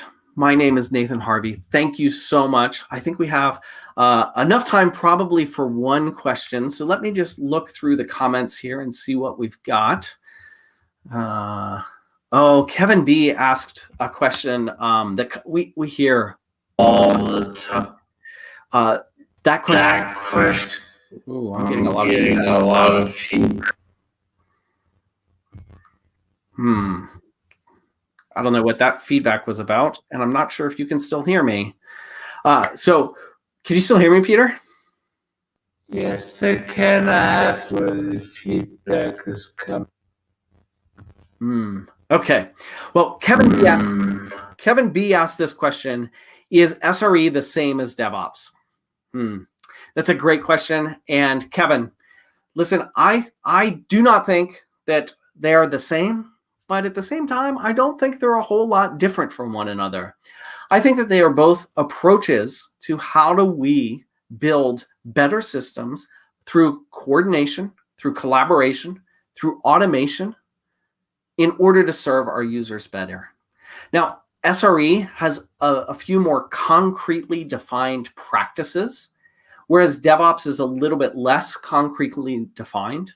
So I think that in my own experience, I find that thinking about them, they're founded on very similar principles, and that they actually complement each other really, really well.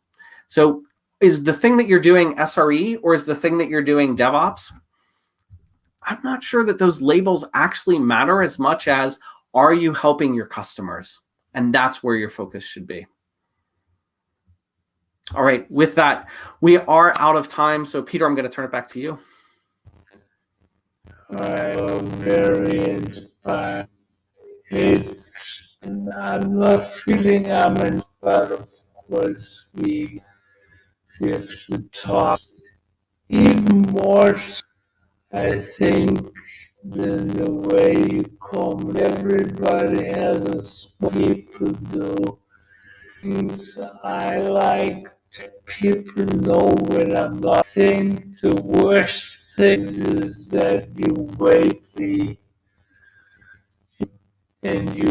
for hey, and you actually tell me, and trying, but Peter, I need to just kind of interrupt here because your mic is kind of weird sounding. So, yeah, we are not able to hear you very well. So, yeah, let's just check that. Okay. Yeah, it's a robotic voice right now still. It's not working. Okay, maybe I can just... Later. Okay. Yeah, just let him know. Break now. Okay. So I can take it over from here, maybe to just introduce the next speaker and then just have our break. So thank you so much, Nathen. This was great. And then hopefully everyone enjoyed too.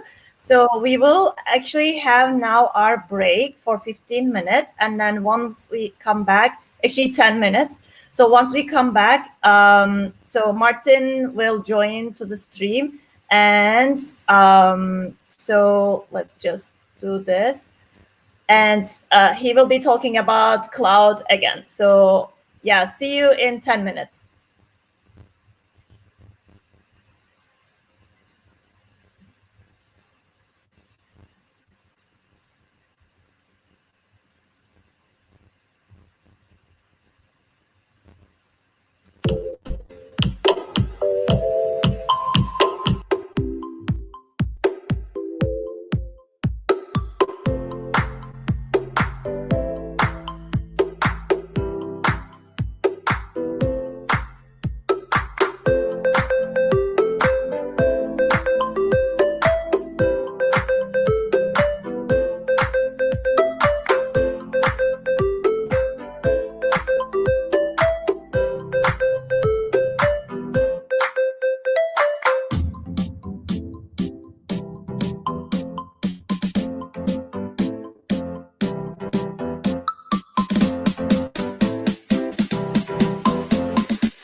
hear me?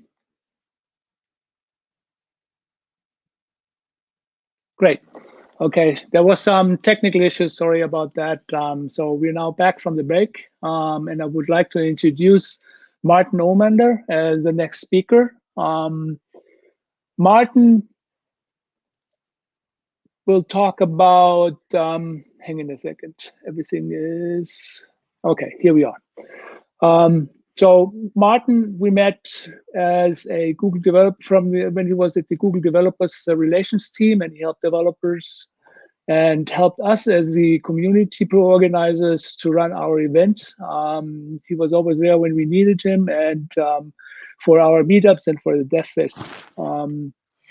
Now he's working with the Google Relations team and helps developers building better software and improve the Google Cloud Platform. I also know that he's probably herding cats.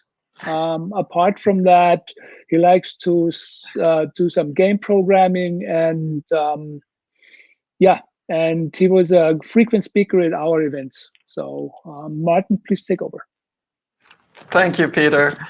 You sound a lot better now. It was kind of a cool kind of Kraftwerk vibe going on with the previous mic.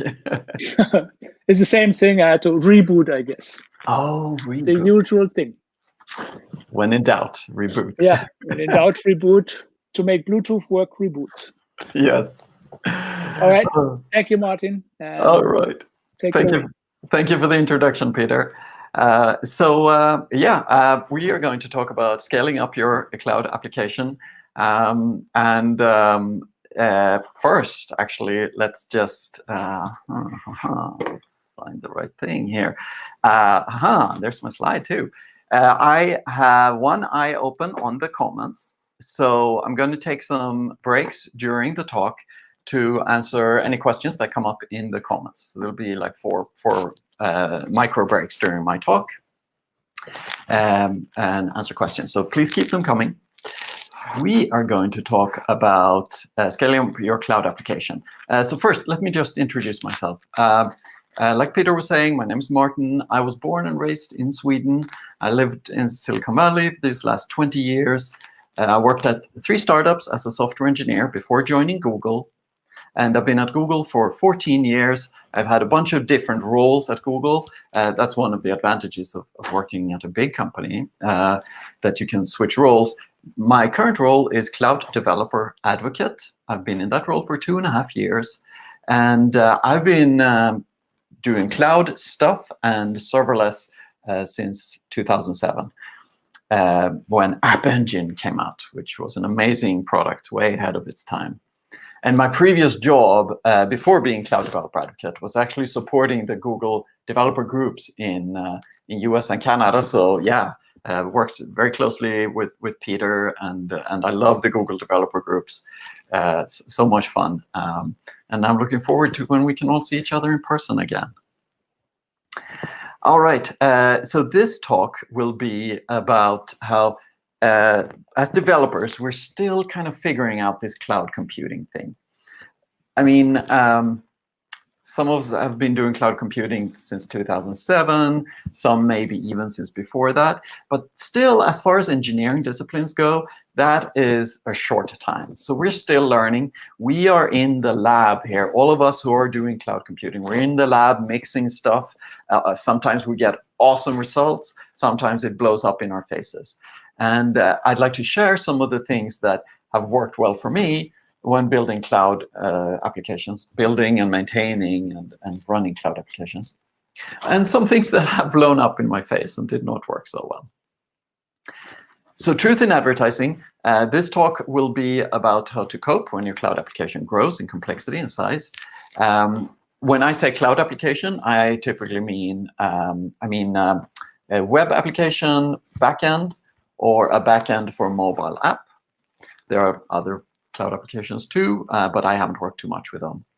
And this is hard-earned lessons from mistakes I've made, mistakes I've seen customers make. It's not about tuning your app performance. If you expect that from this talk, maybe you should go to another talk. Lots of information out there on how to tune performance. It's not how to write mobile apps. That's another discipline. And I won't show a single line of code in this talk. All right, so I'll go through 10 items, 10 lessons I've learned from the last few years of seeing customers build cloud applications. 10 lessons that I think we can all learn from. But let's start first with this guy, Marshall McLuhan. He was an amazing guy, Canadian academic, back in the 1950s and 1960s. Marshall McLuhan, he basically predicted the internet. He predicted what would happen on the internet before the internet even existed. If you've heard, yeah, lots of great quotes from him. The medium is the message. You might have heard that. But anyway, one thing he said was the social and educational patterns latent in automation are those of self-employment and artistic autonomy. So we can tell a few things from this quote. One thing is that Mr. McLuhan was obviously an academic. This is kind of academic language. If I were to translate this to everyday English, I would say automation can lead to artistic autonomy. And while we are all engineers, we are also artists. And we want to have that artistic autonomy. And by doing the right kind of automation, we can get more of that autonomy. But only if you automate in the right way. So in my experience, there are two things you need to automate to get that artistic autonomy. You need to automate monitoring, but in the right way, and automate testing, but in the right way. So let's start with monitoring. I had built, for one of the apps I was running, I had many users, cloud application backend. I had built a beautiful dashboard where I could see everything like latencies and the number of users from different parts of the world and content stats on the content that was served out by my app and so on. But then the app broke and the dashboard didn't help at all. So what the lesson I drew from that is that monitoring is nice and you should have monitoring. But if you think that if you built a dashboard like I did, and you think that that is monitoring, you don't really have monitoring. Because you will look at those fancy reports you built, you will look at them for, every day in the beginning, then maybe every week, then maybe every month. That wouldn't be enough to discover problems. So you need to be proactively alerted when things break. Dashboards are nice, but focus on the alerting first. So this is the very first thing you can do is on your mobile app. If you're running a Google Cloud application, you install the Google Cloud mobile app on your phone. It will alert you when there are new errors that haven't been seen in the logs before. Very useful. And then, so that's super easy. We should all do that if we're running applications in Google Cloud. Next one is you should read up on cloud monitoring and alerts, because you can configure this beautifully without writing code in Google Cloud Platform. And I assume on the other cloud platforms as well. The second one was automating testing. But here, I think it's important to automate testing in the right way. So I didn't have end-to-end tests. I had unit tests for one of the applications I built.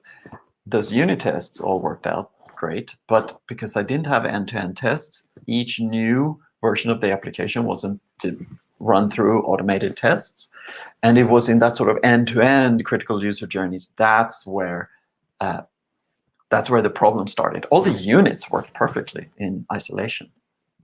So testing, you can spend infinite amount of time on testing or reading up on testing tools. And there's so many, and there's so many people who have so many opinions about testing, and you can spend all your time on this.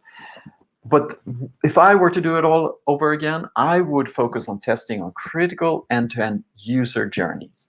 So simulate a user going through a website or going through a mobile app, logging in, logging out, adding content, reading content, doing the various tasks, and then run that battery of tests before any time you deploy, and also just run it in the background.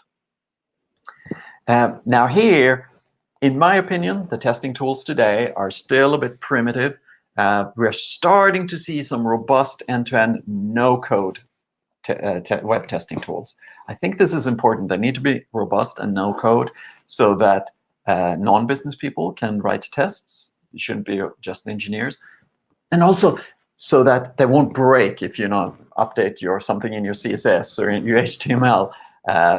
Your tests will break today. Many of these testing tools are very brittle. I'm still looking for a good end-to-end tool like this. There are some starting to come out. I haven't seen any open source yet. You can pay lots of money and get some of these tools. This is a very exciting area, but you need some sort of end-to-end testing. Unit testing is nice, but I think end-to-end testing is critical. All right. Let's see. I see no questions in. Let's just go back here. I was going to take a quick break here, answer any questions that are in the comments. I'm not seeing any. So I will just continue with our next super smart person. And the next super smart person is Franz Kafka. So he lived about 100 years ago. It was the height of his writing career in Prague. He said lots of smart things, wrote lots of interesting novels, weird novels too, some of them.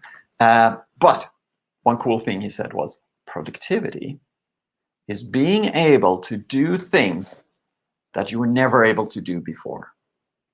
So we're not talking about like automatic semicolon insertion or little things that will make you 2% more productive. We're talking about what are the big things that change the way you work so that you're truly more productive, so you can do totally different things with your time.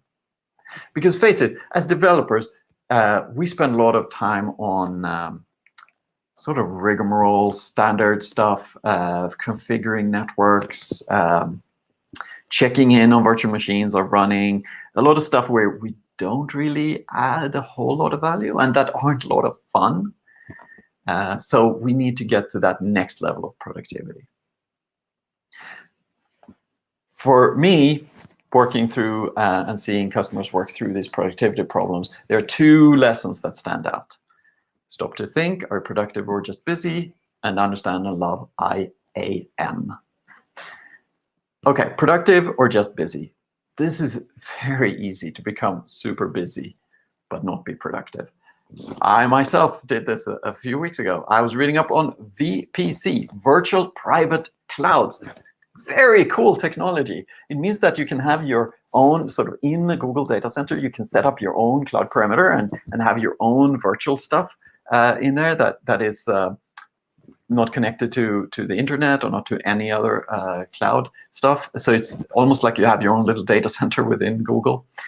I was going to add it to the application. I was going to be busy for weeks, and then I realized this wouldn't really add anything to the application I was building. I would be busy, but not productive. And as developers, we do this all the time, in small things like this and bigger things as well. So we are used to solving the problems we know how to solve. And that is different for each one, what that might be. For some of you listening right now, you are awesome at setting up virtual machines. So if somebody comes to you with a problem, how do we solve this engineering challenge? How do we build this cloud application? You will immediately start thinking about, how do I set up the virtual machines? How do I configure them? Because that's what you're used to doing. And you feel productive when you do that. Well, you're busy. Are you really productive? Some of you listening here are awesome at setting up networks. That's great. And if given a problem, you will start thinking about, okay, what would the network topology for this be? But is that really our comparative advantage? Am I the best person in the world to set up virtual machines? If I'm not, maybe that's not the special sauce that my organization brings or that I bring. Maybe setting up virtual machines is just rigmarole, just one of those tasks you have to do because you've always done it and you feel busy doing it. So in my experience, as developers, we need to take a step back and not think about what have we always done and how do we feel busy, but how are we actually productive? And the way I feel productive, or have been lately, is I do serverless. So with serverless, I feel that for my own applications and the customers I've seen, they're able to take their business logic and their data, upload it into the Google Cloud, and of course, there's serverless products in the other clouds as well, and not have to worry about setting up virtual machines and networks and so on. And this might feel a little weird because you're used to setting up virtual machines. You're very good at it, perhaps. So it feels a little weird to let go of that, but it's liberating. You can be productive instead of busy.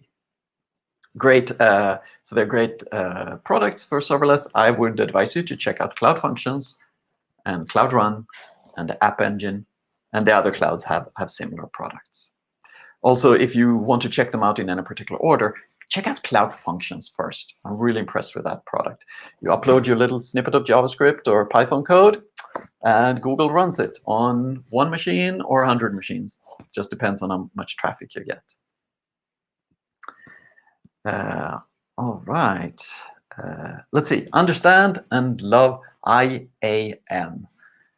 I always forget what IAM stands for. If somebody remembers or wants to look it up, please put it in the chat. But it basically has to do with roles and access privileges, that sort of thing.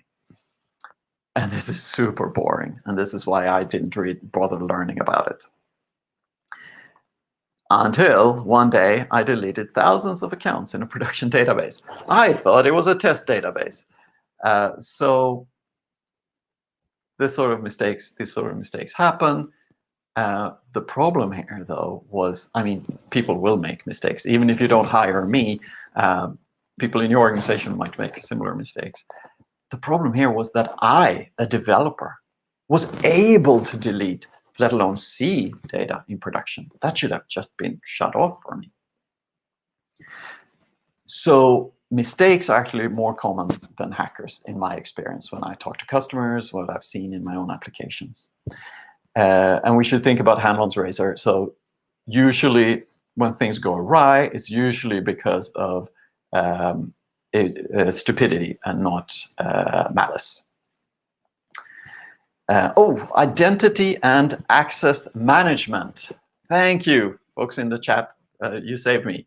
Identity and access management, yes.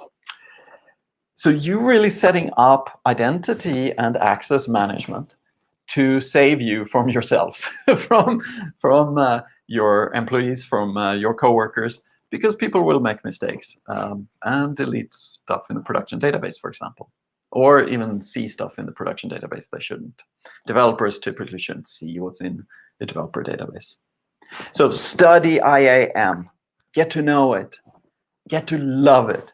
Well, get to love it will be hard because this is kind of boring, but we all need to know this. And set up your environments accordingly. Like you have a production environment where developers definitely can't write data, probably shouldn't be able to read data either. You have a one or more test environments, staging environments. There, in those environments, you typically don't have real production data, so developers can read, perhaps even write data. And then you have developer environments where one for each developer, one cloud project for each developer. And developers should have full reign of those and do any configuration changes, and because that's their sandboxes. This is a good setup. And then you have IAM to enforce that and protect you from your coworkers' mistakes. So that was the second part. I'll have a look in the chat here. Jason says, as an academic, I love the angle you're taking this morning. Great. Thank you, Jason. Thank you, Adomas, Emre, and John for helping me out with what IAM is. That is such an awkward abbreviation to pronounce. Might even be easier to say identity and access management, even though that word is as long as my arm. If you have any other questions, put them in there, and I will continue into the third quarter of lessons learned when building cloud applications. And this, let's see. Oh, right. So we're going further and further back in time. way back before either Marshall McLuhan or before Franz Kafka. I mean, thousands of years ago in antiquity, there was a guy who lived whose name was Diogenes. So you sometimes see him, he lived in a barrel, they say. Sometimes you see depictions of him in a barrel. He said that we have 2 ears and 1 tongue, so that we would listen more and talk less. Oh, Sexy Pie says, can we start pronounce it as I am? I am. I am. That's what I'm going to say from now on, instead of I am. That is so. Maybe everybody was saying it. I am the whole time. I am. Thank you, Sexy Pie. Probably because it was invented in AWS. Yeah. Yeah. One question from Marina was: is Cloud Function equals to AWS Lambda? Roughly speaking, yes. There are differences, and there are some subtle differences, but Cloud Functions and AWS Lambda, if you had to put one function and one product up against each other, that is what you would guess. Oh, and Audubon's responded to that as well. Thank you. Okay, 2 ears, 1 tongue. Listen more. So how do we actually listen? Well, you listen to your users, and I made plenty of mistakes here. I've seen customers make plenty of mistakes, and we've learned some stuff coming out of this. So 3 lessons learned here. 0 effort feedback, shadow your users, and personal data is a liability. 0 effort feedback. So this I have now finally got to the habit of, whenever I build something in a mobile app or a web application, whenever I build a new piece of functionality, whenever I add a new button, I add tracking for that. Oh, sorry. I add a feedback form for any new application I build. Because a few years ago, I built a cloud application. It worked great for me because I had a developer account.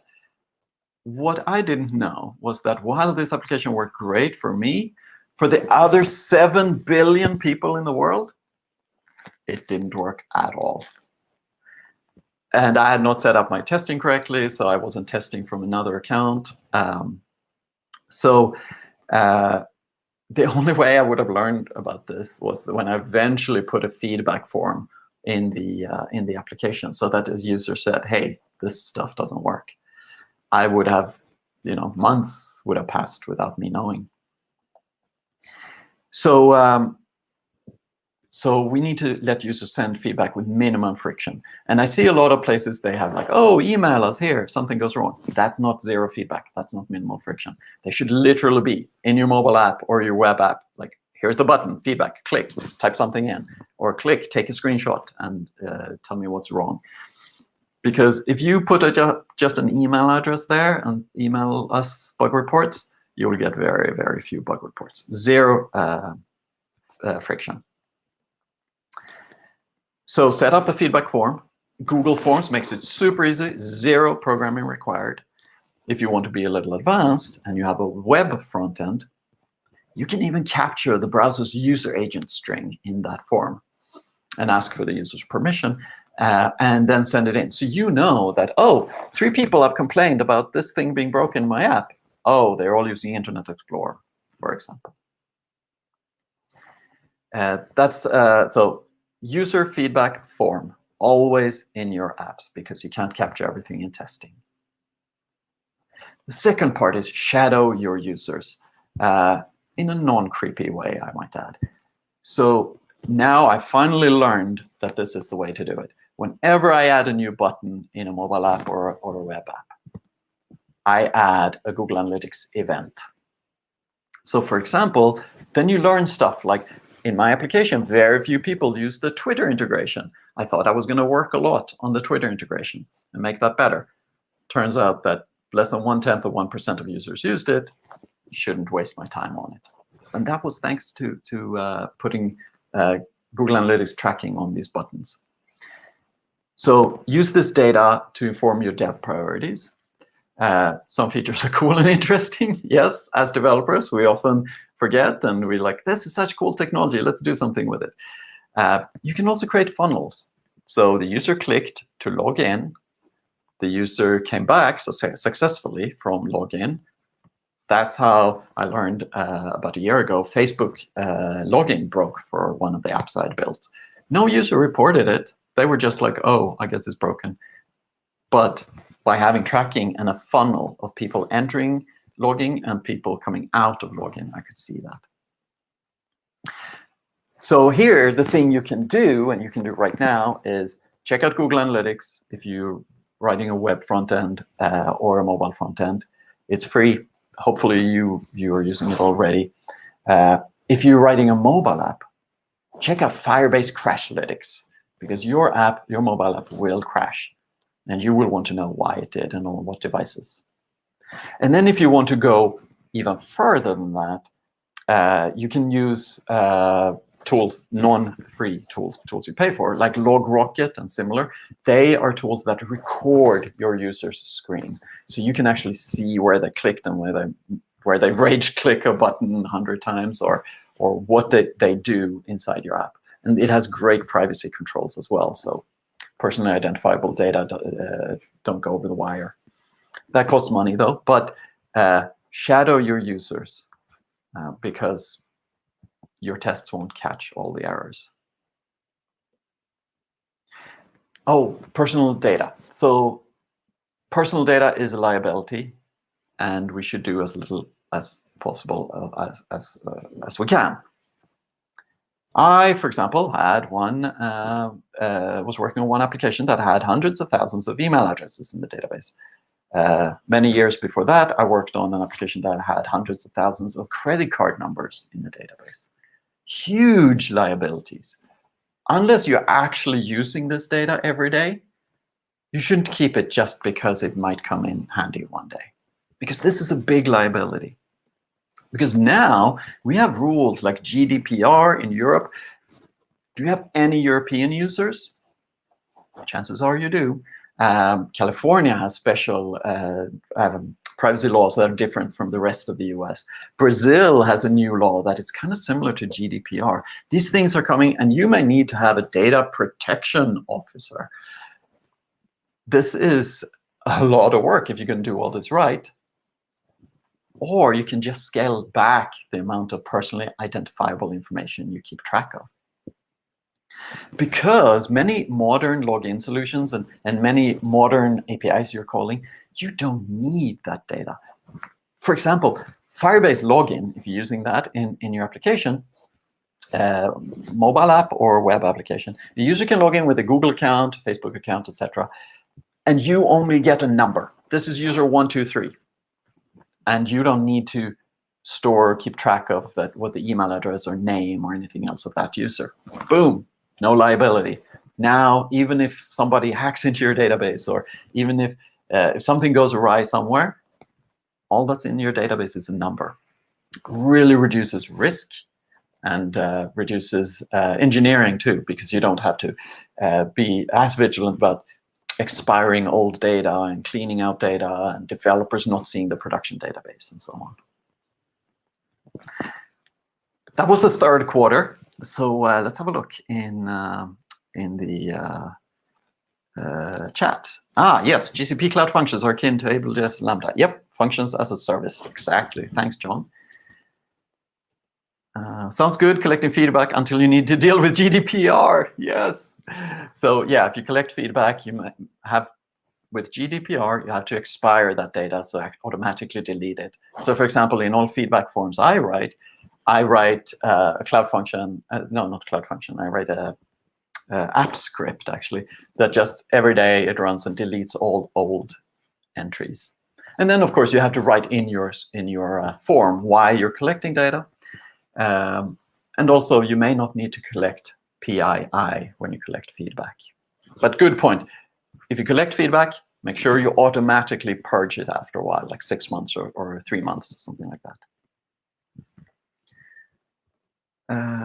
For functions with a lot of state, Pocket Sphinx has about 50 megabytes. Startup latency for cloud functions is prohibitive. Yeah, if you have stuff that isn't that has like is heavy to start. For example, I'm working on a service right now that has a data file that's I believe it's 60 megabytes, that it reads that file on startup. So obviously, I can't have that in a Cloud Function, because every time the Cloud Function is called, it would read that 50 megabyte file, or here, Pocket Sphinx. I'm not sure what that is, but that is also a 50 megabyte thing. Then Cloud Functions would be too slow, because you pay that price every time at startup. So what I've done then is to move this into Cloud Run service. You build a container, and then with Cloud Run, Google will try to keep that container alive as long as traffic is coming in. And you can even in Cloud Run, you can even go in and say, I always want at least 2 containers to be up at any time, or 10, or 100, or 1, you choose. So then you always, even if your traffic is very low at some points, Google will always have a few containers ready to go, so you don't pay that big startup cost. That's a way of getting around big startup cost, but still being serverless.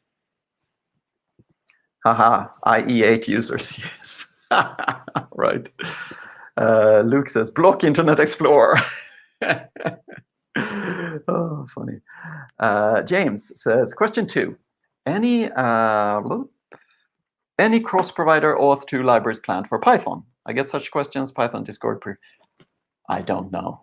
OAuth. I mean, in the past, I dealt a lot with OAuth.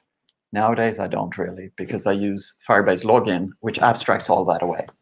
And users can still log in with Google, Twitter, Facebook, Microsoft, Apple accounts, or email, or phone numbers. So sorry, James, I don't know the answer to the question. Artem asks, what are the costs of running apps maybe similar to those like food delivery with pretty big user base? It's hard to say. My experience has been, if you have a pretty large user base, probably the biggest cost will not be in your database or in your processing Cloud Functions or Cloud Run stuff.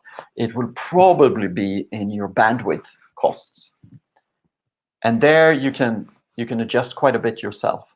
How much JavaScript, how many JavaScript libraries are you sending to the clients? How big are your CSS files? So bandwidth is what you'll end up paying for. That has been the case in all the major cloud applications I've worked on that have a front end. David asks, if you're collecting data in a Google form plus spreadsheet and using AppScript to delete, you're not doing enough. The history of the spreadsheet will still contain everything. Good point, David. So maybe the safer thing to do here is to write your own form and store it in a database, and then you can really delete it. Good point, David. James says container equals Docker image. Yep, that's right. They're roughly the same, at least. That's how I build Cloud Run services. Anyway, I build a Docker image. James says, Firebase login does OAuth 2 for several providers. Thanks. Please answer my first question about scale to 1 above. Ooh, sorry, I didn't see that. Scale to 1. Scale to 1. Oh, James asked, Urs Hösle, he is high up a VP of Cloud at Google.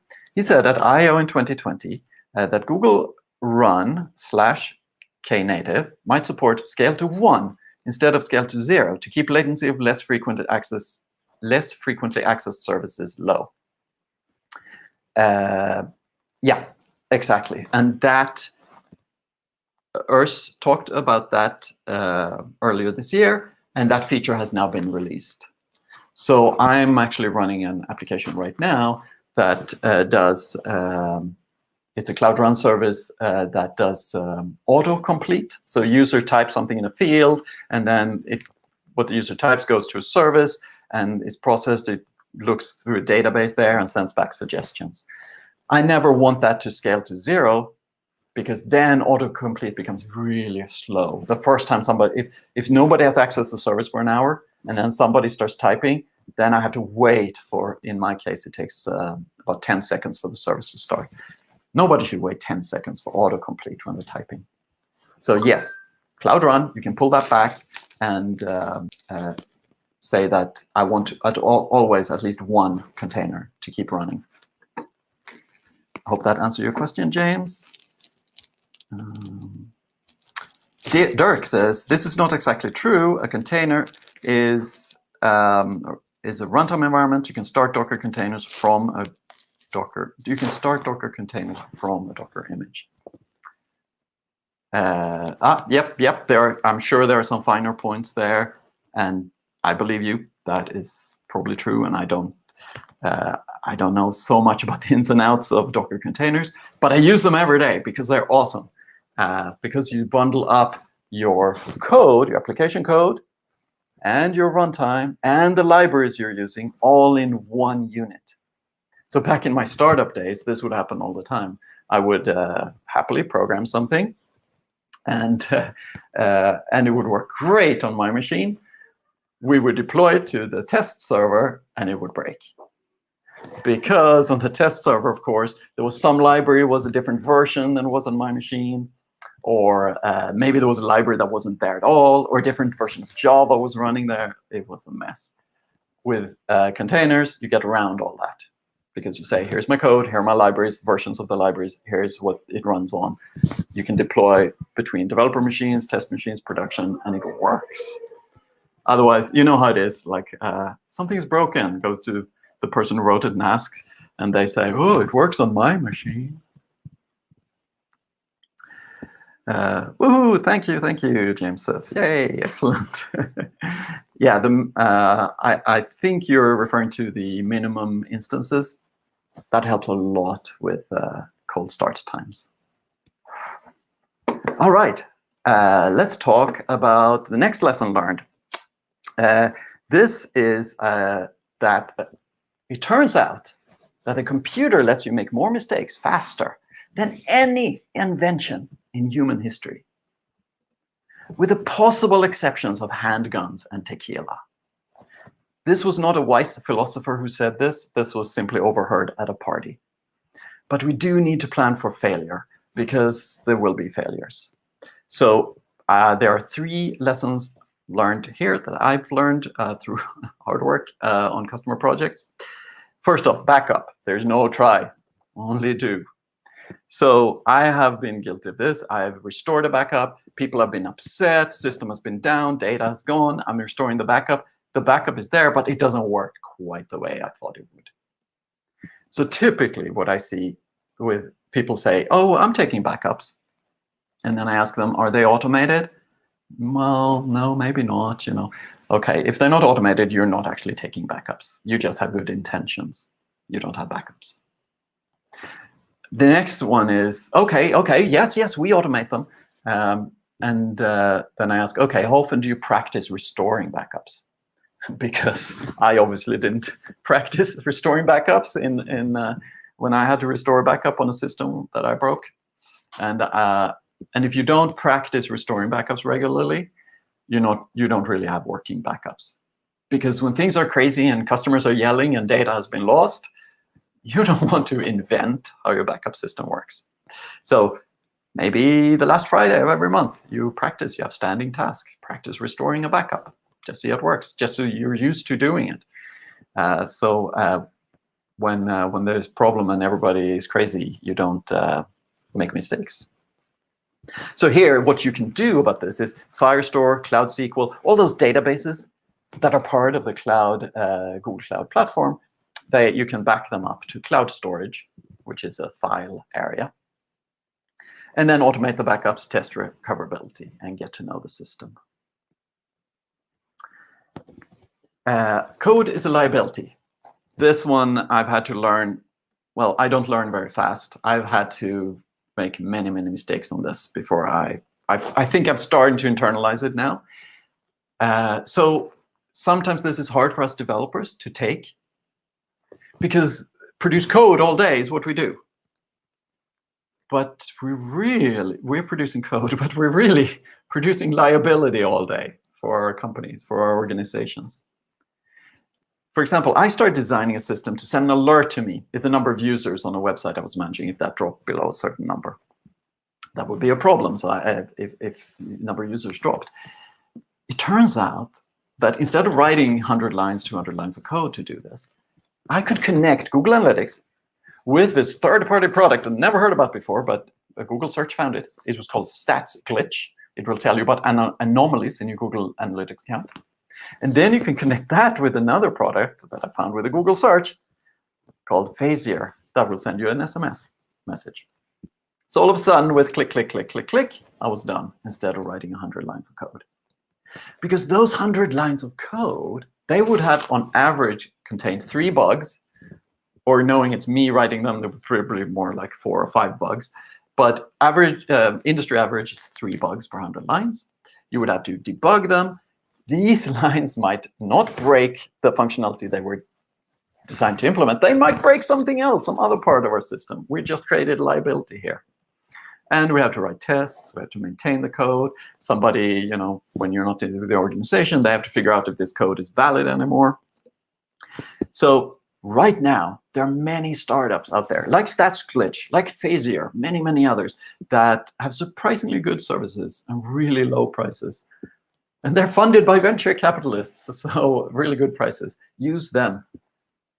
Don't be afraid to use third parties.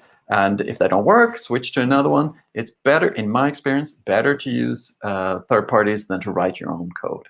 Because at least the code of these startups will be tested better than something you wrote yesterday. And finally, deployments, small and frequent. So we've heard some of this before here today, but finally, I've learned to store config values in a database. So, and then I can update those config values every day, many times per day, and they control how my applications, mobile and web applications behave. Because your test are not going to find 100% of bugs. So you have version 1.0 of your application. Everything's good. Now you want to add a new version, so you some functionalities. You deploy version 2.0. Great. Now, let's say there was a version in 2.0. Theoretically, we could just say, oh, we roll back to 1.0. But you have just built a software delivery machine, which is like a factory producing software with conveyor belts. Everything's pointing in one direction, towards production. Get code into production. And all of a sudden, with a rollback, you're now starting to say, oh, just reverse all the conveyor belts in the factory. And this is a high-stress situation as it is. And refiguring your DevFlow is hard to do in this situation. So instead, what you do is you deploy little things all the while, new features that are all turned off with flags. And then within database, you can turn them on the big launch day. And if they don't work, just disable them with the flags in the database. And this is how Google and other major organizations do it. Of course, canary deployments as well, where you deploy, like Google does this too, right? New version of Gmail is rolling out. Okay, only 1% of users see it. Now 2%, now 3%. And Cloud Run lets you do exactly that, which is one reason I love Cloud Run. It's such a good serverless product. And with Firebase, you can remote config your mobile apps. So let's dig into questions. We have a couple of minutes. Love the lessons learned so far. Puts me more at ease as a new developer. Yes, Kevin. So you're a new developer, but the dirty secret is that when it comes to cloud, everybody is kind of a new developer, because this is not like learning Latin, right? Learning Latin has been around forever, and there are books written about it. There's everybody. So the people who've done learning Latin for 50 years, right, and know much more than any of us can ever learn. Most people who've done cloud computing haven't done it for that long. We're all beginners. All of the James says, all the non-Docker containers heard of never took off, unless you can count VMware. Okay, don't know about that. Any concerns with the reliability of third parties? And if you use them for monitoring, I think it's fine. Probably more reliable than code you cobble together yourself. And And if it doesn't work, switch third party. And one more question, and then I'll hand it back to you, Peter. Thank you. Have you seen data privacy laws, GDPR, CCPA, impact data backups in cloud systems? Yes, definitely. So, because GDPR says, don't keep your data longer than you need it, which means that you can't keep your backups forever. So either what I've seen many people do is auto-delete backups after 6 months. I think that's a respectable, good strategy. And then you comply with GDPR. Or if you absolutely must have backups longer than that for some reason, if you have a business reason, it's okay to keep them longer, but you have to prove it's a business reason.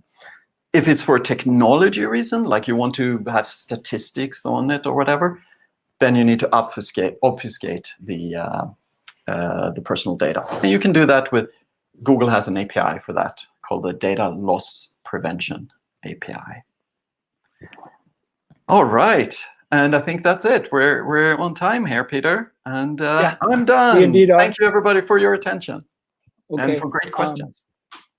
I hope everybody can hear me. There was a slight glitch in an earlier phase over. So I hope everything is still out there. And I know that a bunch of people are probably from different time zones. So I hope the energy drinks are still lasting. The GDG can sometimes feel like a family, and that's especially true in our case here. We started the event with one member of the Jena family, and we finished it up with another member of the Jena family. Murat, he will give the next talk. He's a developer advocate for Android at Google. And he started as an Android developer all the way back to Froyo, which is a long time ago, I guess. He worked on Variable and other stuff, Android devices. He likes to code, considers him a geek, is an open source committer, Java champion, and an expert in Android Studio and Java EE design pattern. So I'm not really jealous of the Java stuff though, but anyways. So yeah, let's welcome Murat. One note, after Murat's talk is done, please join us at the track 1 again, where we have our closing remarks. All right, take it away. Hello, I hope everything is looking good and sounding good. I'm not using my regular setup because this was a last minute thing and I'm not at home. Hopefully everything will work. If not, we'll figure it out. Thank you all for organizing this and joining the stream. This has been really tough and interesting times, and we are getting over it, I guess. Welcome. So today I'll be speaking about dependency injection for the mere mortals. I'm Murat. I work in Android DevRel, and a quick disclaimer, this talk requires no prior dependency injection or Dagger knowledge. If you know something, that's great. If not, stay tuned. That's the purpose of the talk. So let's start with what is dependency injection. You probably heard that it's a design pattern, right? But what is a design pattern? So to start with, design patterns are the collective wisdom and experience of many smart developers before you. Design patterns unleash a great depth of experience that you can use to solve many common problems occur in your daily software development. But all these fancy words aside, basically design patterns are predefined solutions for common problems. But what is the problem here? Why do we need dependency injection? Let's see that. So let's start with understanding what dependency injection can help with. The biggest problem with software is change. It's hard to avoid change. Your users might not be happy about a feature, or you simply did a wrong design decision, and now it's time to change. When change happens, we want to get the code affected minimally. Dependencies, and with dependencies I mean other classes which your some class use, make this hard Because anytime when a new object is instantiated inside another class, they basically create a hard dependency. Imagine you had an app using an in-memory database solution, and you hear about room and decide to make a switch. Oops. Guess what? Every class who creates that database object now needs to change. And yes, you can encapsulate the object creation in factories, but you still need to manually change how things are constructed. And besides those, as if handling the change is not hard enough, testing can be also problematic when change happens. Imagine naively testing the list screen in your app. Each time you run the test, it goes back to server, pulls the data, save it to database, and then shows the list. Well, sure, you can use mocks, stubs, and libraries to help, but again, still this requires additional work. And if this still sounds too complex, let's think of an example to keep things simple. Imagine your friend calls you and they tell you they're opening a new coffee shop and asks you to build a very simple app. They just want to display a list of coffee drinks. They tell you the menu will never change, which will, but let's assume it won't. And so you will decide to keep things simple and hard code all the drinks in a class. This is a terrible decision from the start and even started smelling from now, but let's assume you did that. People do mistakes, and that should be fine. I guess we can all imagine what happens next. Of course, your friend changes their mind and now want to add new drinks or localize the menus and so on. You change the hard-coded list to a database instance, but now guess what? Every single place the previous class is used now needs to change. And you can keep the change will not end here. Each time you will find yourself changing every instance of your dependencies. Now that we understand what the problem is, now let's see what is dependency injection and how it can really help. There are some methods to get around this and help you with change. Separation of concerns suggests usage and creation of an object should be separate concerns and should be dealt separately. Single responsibility assigns a single responsibility to an object, and with immersion of control, the dependencies need to be passed in the dependent instead of the dependent class creating them on their own. Dependency injection is a design pattern and the technique of immersion of control principle. In dependency injection, an object receives the other object that it depends on, which is called dependencies, and instead of creating it on its own. Dependencies almost magically appear when they are needed. And the intent behind dependency injection is to achieve separation of concerns of construction and use of the object. This can increase the readability, increase code reuse, and definitely helps with testing. But nothing comes for free. And dependency injection is not always easy. Even in its simplest form, dependency injection adds a layer of complexity to your project. And this complexity can change from minimal to a lot, depending on which dependency injection framework you're using. Dependency injection almost all the time requires some level of boilerplate code. And again, this boilerplate code can vary from just few annotations to handwritten classes. So besides those, it might be hard to debug or even understand if you're not familiar with dependency injection. It's as if these classes are instantiated automatically, magically, and sometimes you don't even know which concrete implementation you're really using in that part by just reading the code if you're not really familiar. And as if this is not enough, dependency injection in Android is even harder. That's mostly because in Android, framework classes such as activities, services, broadcast receivers are created automatically by the system, and most of the time you don't really have much control over them. There are great dependency injection frameworks for Android, and Dagger is one of them. Dagger is really solid and has great proven performance, probably capable of anything your app might need in terms of dependency injection, of course. But simply, it's complex. There are many different ways to do the Dagger setup, and it needs fairly good amount of boilerplate code. Simply, it's great if you know it, but if you're just starting, it might not be super easy to understand.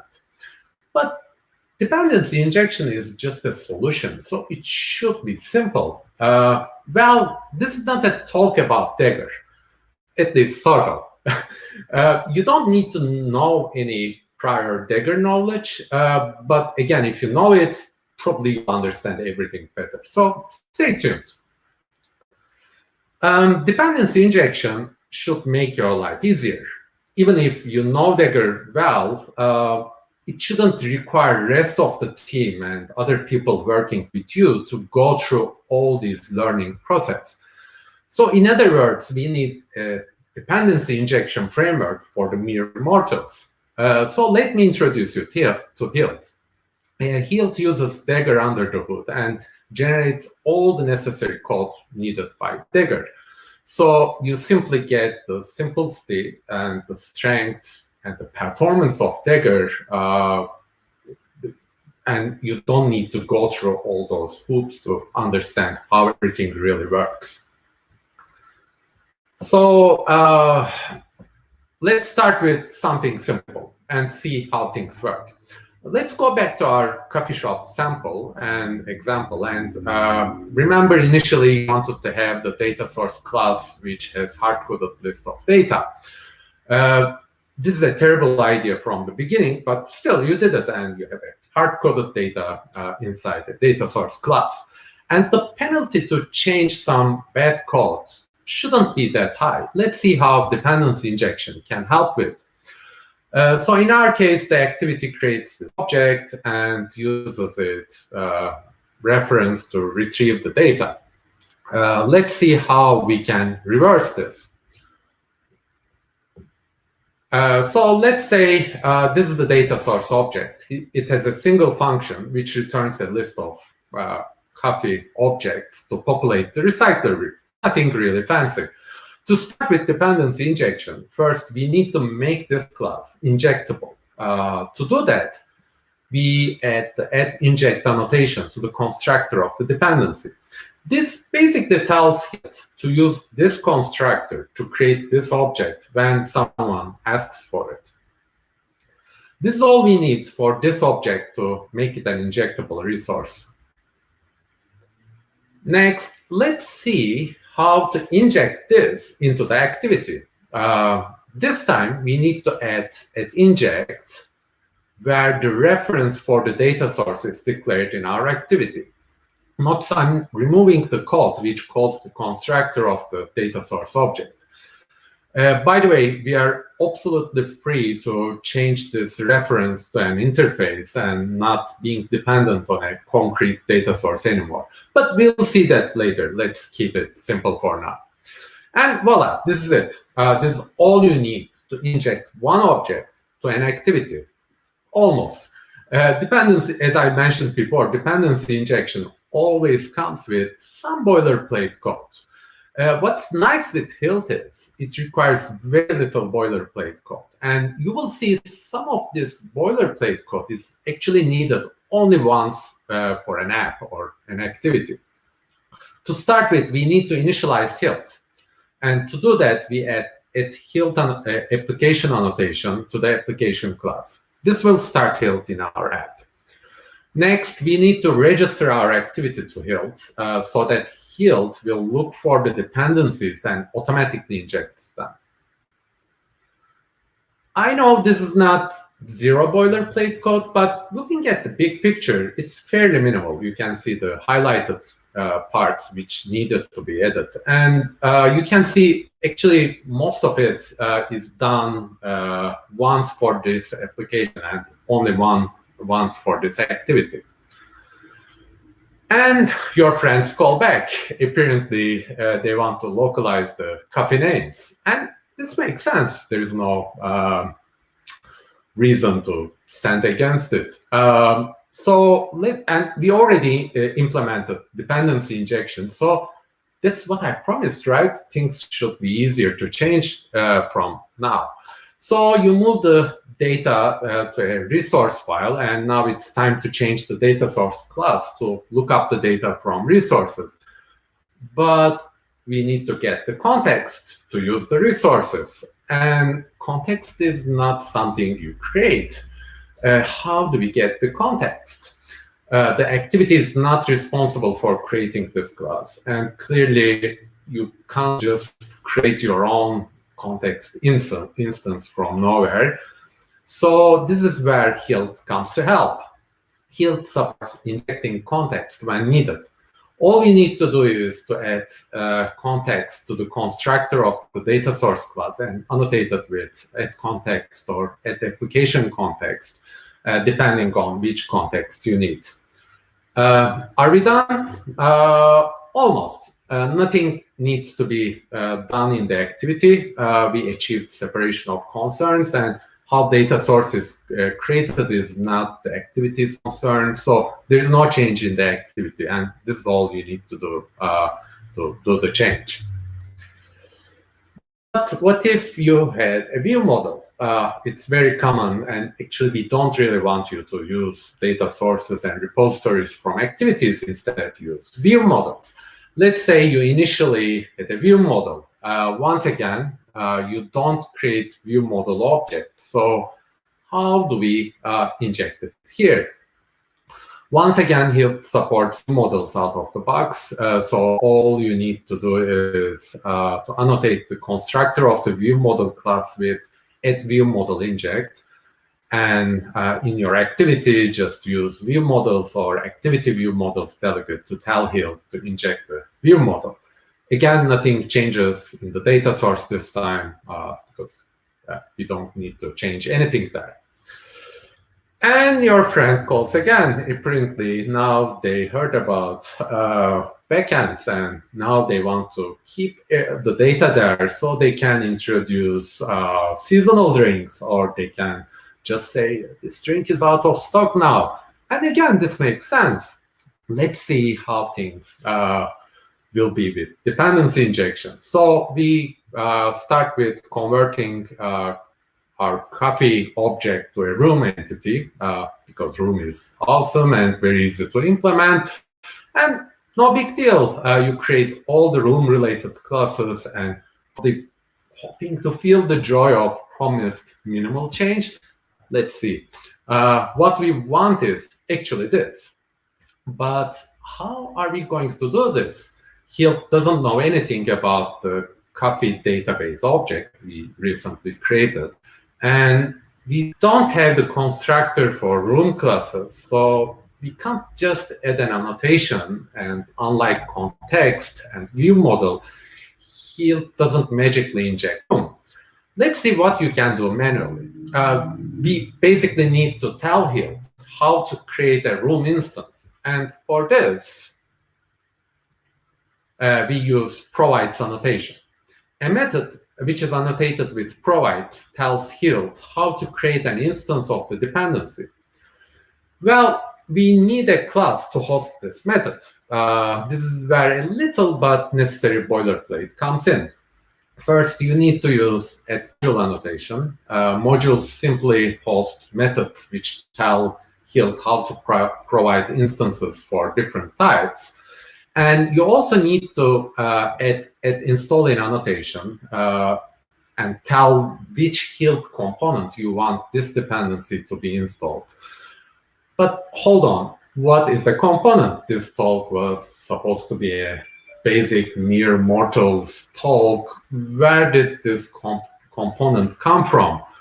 I'll come to this later and explain further, but for now, simply they do all the binding necessary to inject a resource in your app. And the reason we use the application component is this dependency needs to be available through all the application. That's why we use the application component. So let's switch to something else. What if we need to inject an implementation of an interface? It's definitely easier to change an implementation if the reference is type of an interface. Let's imagine you want to integrate a logging framework just like this in our app. And this logging framework has different implementations, such as logging to a file or a network resource. And we simply want to use the file logger for now, but in future we can use some other implementation. So why not just use the interface as a reference so we can easily switch it in future? Basically, what we want is this. We want to return a file logger instance every time some part of our app asks for a custom logger to be injected. That we use binds annotation. Binds simply tells Hilt to use a file logger when someone asks the custom injection to a custom logger field. And once again, this needs to be declared in a module, which needs to be installed in a component. Okay, components again. This time, let's dig a bit. What are components? So why do we install our modules into components? I know I promised you that this won't be a Dagger talk, but Hilt uses Dagger under the hood. So a minimal understanding of Dagger sometimes is necessary. Components is the term Dagger uses to name the class that contains the glue. This class contains all the construction logic of your application and can also inject or populate fields in Android framework classes with the right implementation. When you annotate your modules with inside annotation, you basically tell the Hilt compiler to generate all the necessary bindings in the default components when it's generating. These components will be used by Dagger to perform injections. And Hilt has a few of these components available for you, depending on which level you want to inject things. This means that dependency injection container will be added to each corresponding Android framework class, and they will follow the class's lifecycle. So the components are basically created and destroyed with the framework class itself. With this, basically, components tell Hilt when and where a dependency should be created and kept for injection. They follow a similar hierarchy with the Android components and the dependencies flow from parent to child, which means dependencies created at higher parts of the hierarchy are available in the lower parts as well. So if you create a dependency at the application level, every activity or every fragment can look up that resource from the application component. Hilt also offers components for services as well as view components. So let's visualize this to keep things simple. Application component is managed by the application and follows the application's lifecycle. So when you start the application component is created and gets ready.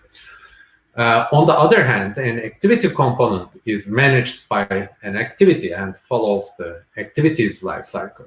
Since this is an hierarchy, any dependency defined in the application component will be available through application component. New activities will get different instances of activity component, and each activity will have its own independent dependency injection container. So this actually creates an interesting case. Let's go back to our app. In our case, the list activity has a dependency on the coffee database as we used. As it's installed in the application component, it's available in the activity component as well through the hierarchy. But things get interesting when we inject the copy database into another activity. In this case, since the database dependency is installed in the application component, it's available. And when the activity components need to inject a resource, it asks the application component and creates an instance to inject into the activity. But this doesn't quite right. We should have only one database, but in this case, both activities have different instances of the same database.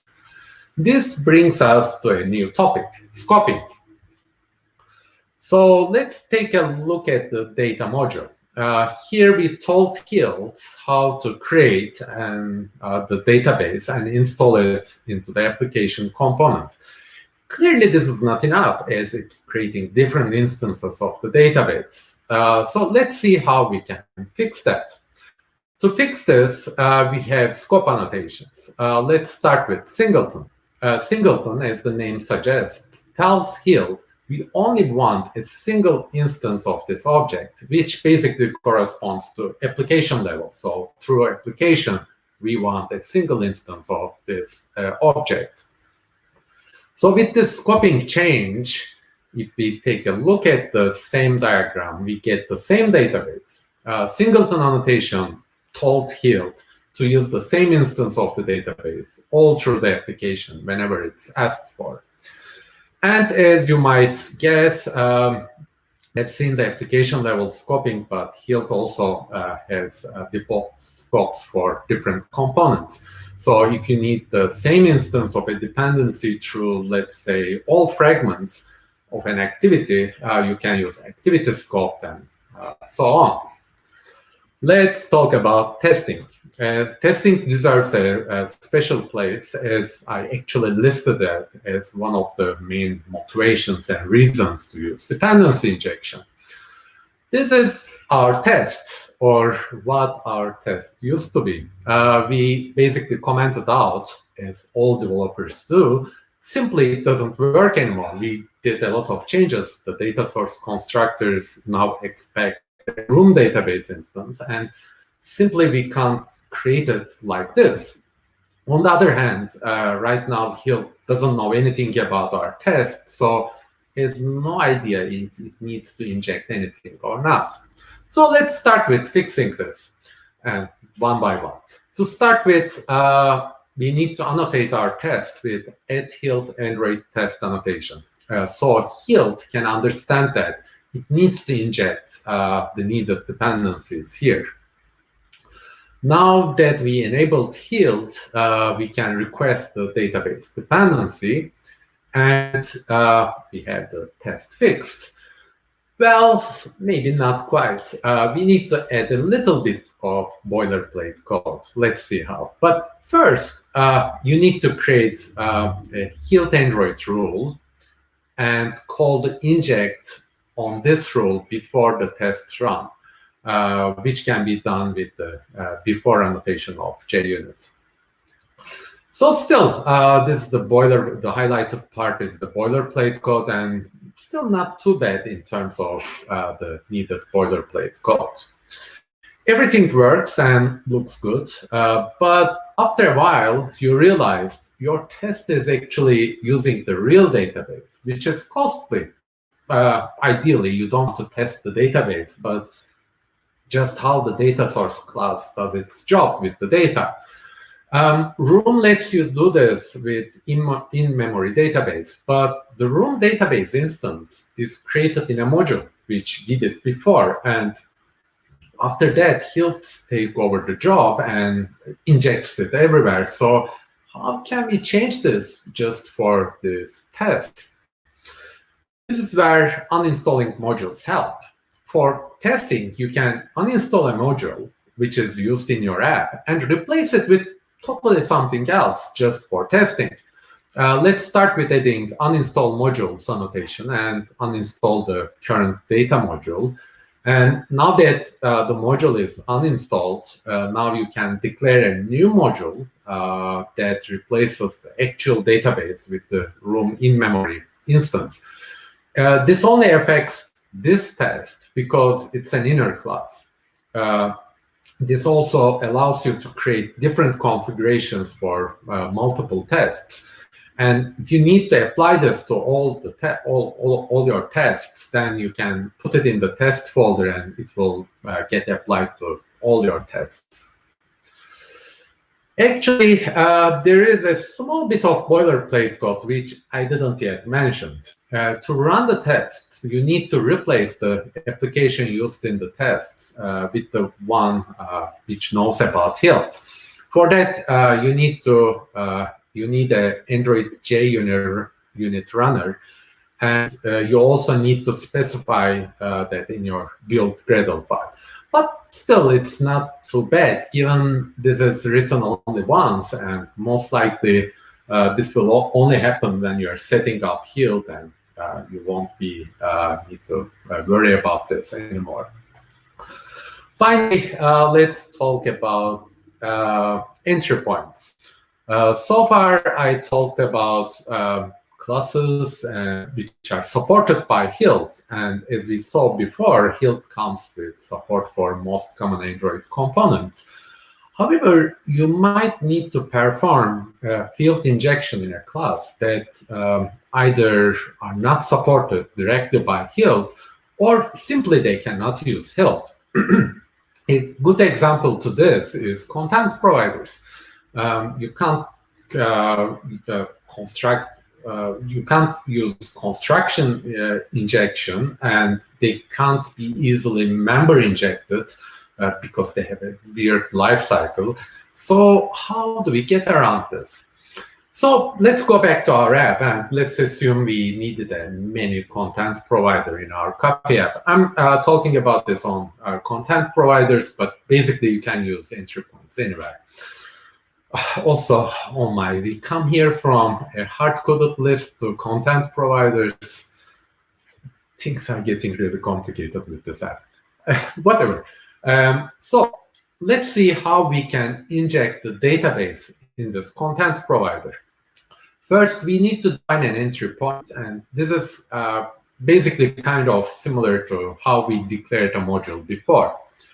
Next, we need to annotate this with entry point annotation and also define where this needs to be installed. The content provider will be available through all our applications. So again, we install it in the application container. Next, we declare a function which returns the expected dependency, and we are ready to use the dependency. You may have noticed this is slightly different than injecting the dependency. We are basically looking up the dependency via defined entry points instead of injecting it. But still, this lookup enables us not to worry about how this dependency is created and initialized. Besides, it also gives us the opportunity to use Hilt in non-supported classes and objects. And the best is, overall, it doesn't introduce a lot of boilerplate code. Yes, there's a bit of extra work here, but once again, this is a component which is not supported by Hilt. And again, this is all you need to do to just make it work with Hilt. Finally, tool support, because no library is complete without proper tool support. In the beginning of the talk, I actually mentioned, because dependency injection kind of works magically, it might be hard to follow and debug what's going on for people who are not familiar with it. Imagine seeing a dependency, but having no idea how it is constructed or even which concrete implementations it has. So we introduced Dagger support with Android Studio 4.1, I believe, and this is extended to Hilt with 4.2, which helps you navigate between dependencies, producers, modules, entry points, and Hilt or Dagger-related codes by using the gutter icons, which look like this. Let's see how they work. To see who creates a dependency, you can click the icon with the arrow up, and as you see in the animation, it will list all the places where this dependency is used. Or to see where this type of dependency is used as a dependency, you can check the tree-shaped icon, click the icon, and oops, I skipped the animation. And it will give you a list of all the places where this is used. I guess the animation is running now. Okay, cool. And this also includes tests. Next, migration. Well, if you're coming from Dagger, this can be tricky because people have been using Dagger in completely different ways. There are some migration APIs to make things easier, so take a look, and also take a look at the migration guide we prepared. As well as that, we also have some code labs to help you with that. So to wrap up, Hilt is easier to use and set up. It simply lets you focus on what's important. Hilt aims to standardize dependency injection Android, and because it's built on Dagger, which is solid, proven, and a very performant framework. Besides, Hilt comes with tooling and provides support for Android extensions. If you want to learn more about Hilt, make sure you take a look at the Android Hilt and technical docs. Also, check out the Hilt GitHub repo. You can also find two code labs. One is specifically targeting people who are new to Hilt and dependency injection, where the second is showing you how to migrate a Dagger app to Hilt. And with that, we also have some code samples. You can check out the Google I/O app, architectural samples, and the TV app. And with that, I can take a look at if you have any questions in the chat. And for that, I need to do some. Okay, this will be weird, but let's see. Cool. I'll start from the bottom. Yeah, Java Beans. There's a comment saying that reminds me of Java Beans, and yeah, it kind of looks like a GNDI lookup, but not exactly. And again, that's only for supporting components, which doesn't really support Hilt. And I don't see any other questions right now.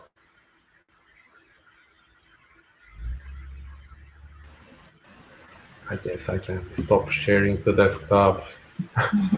Okay, cool. Thank you so much, Murat, for speaking and joining us for today.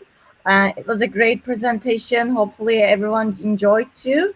So what I will be going to do, actually, we are going to close the event.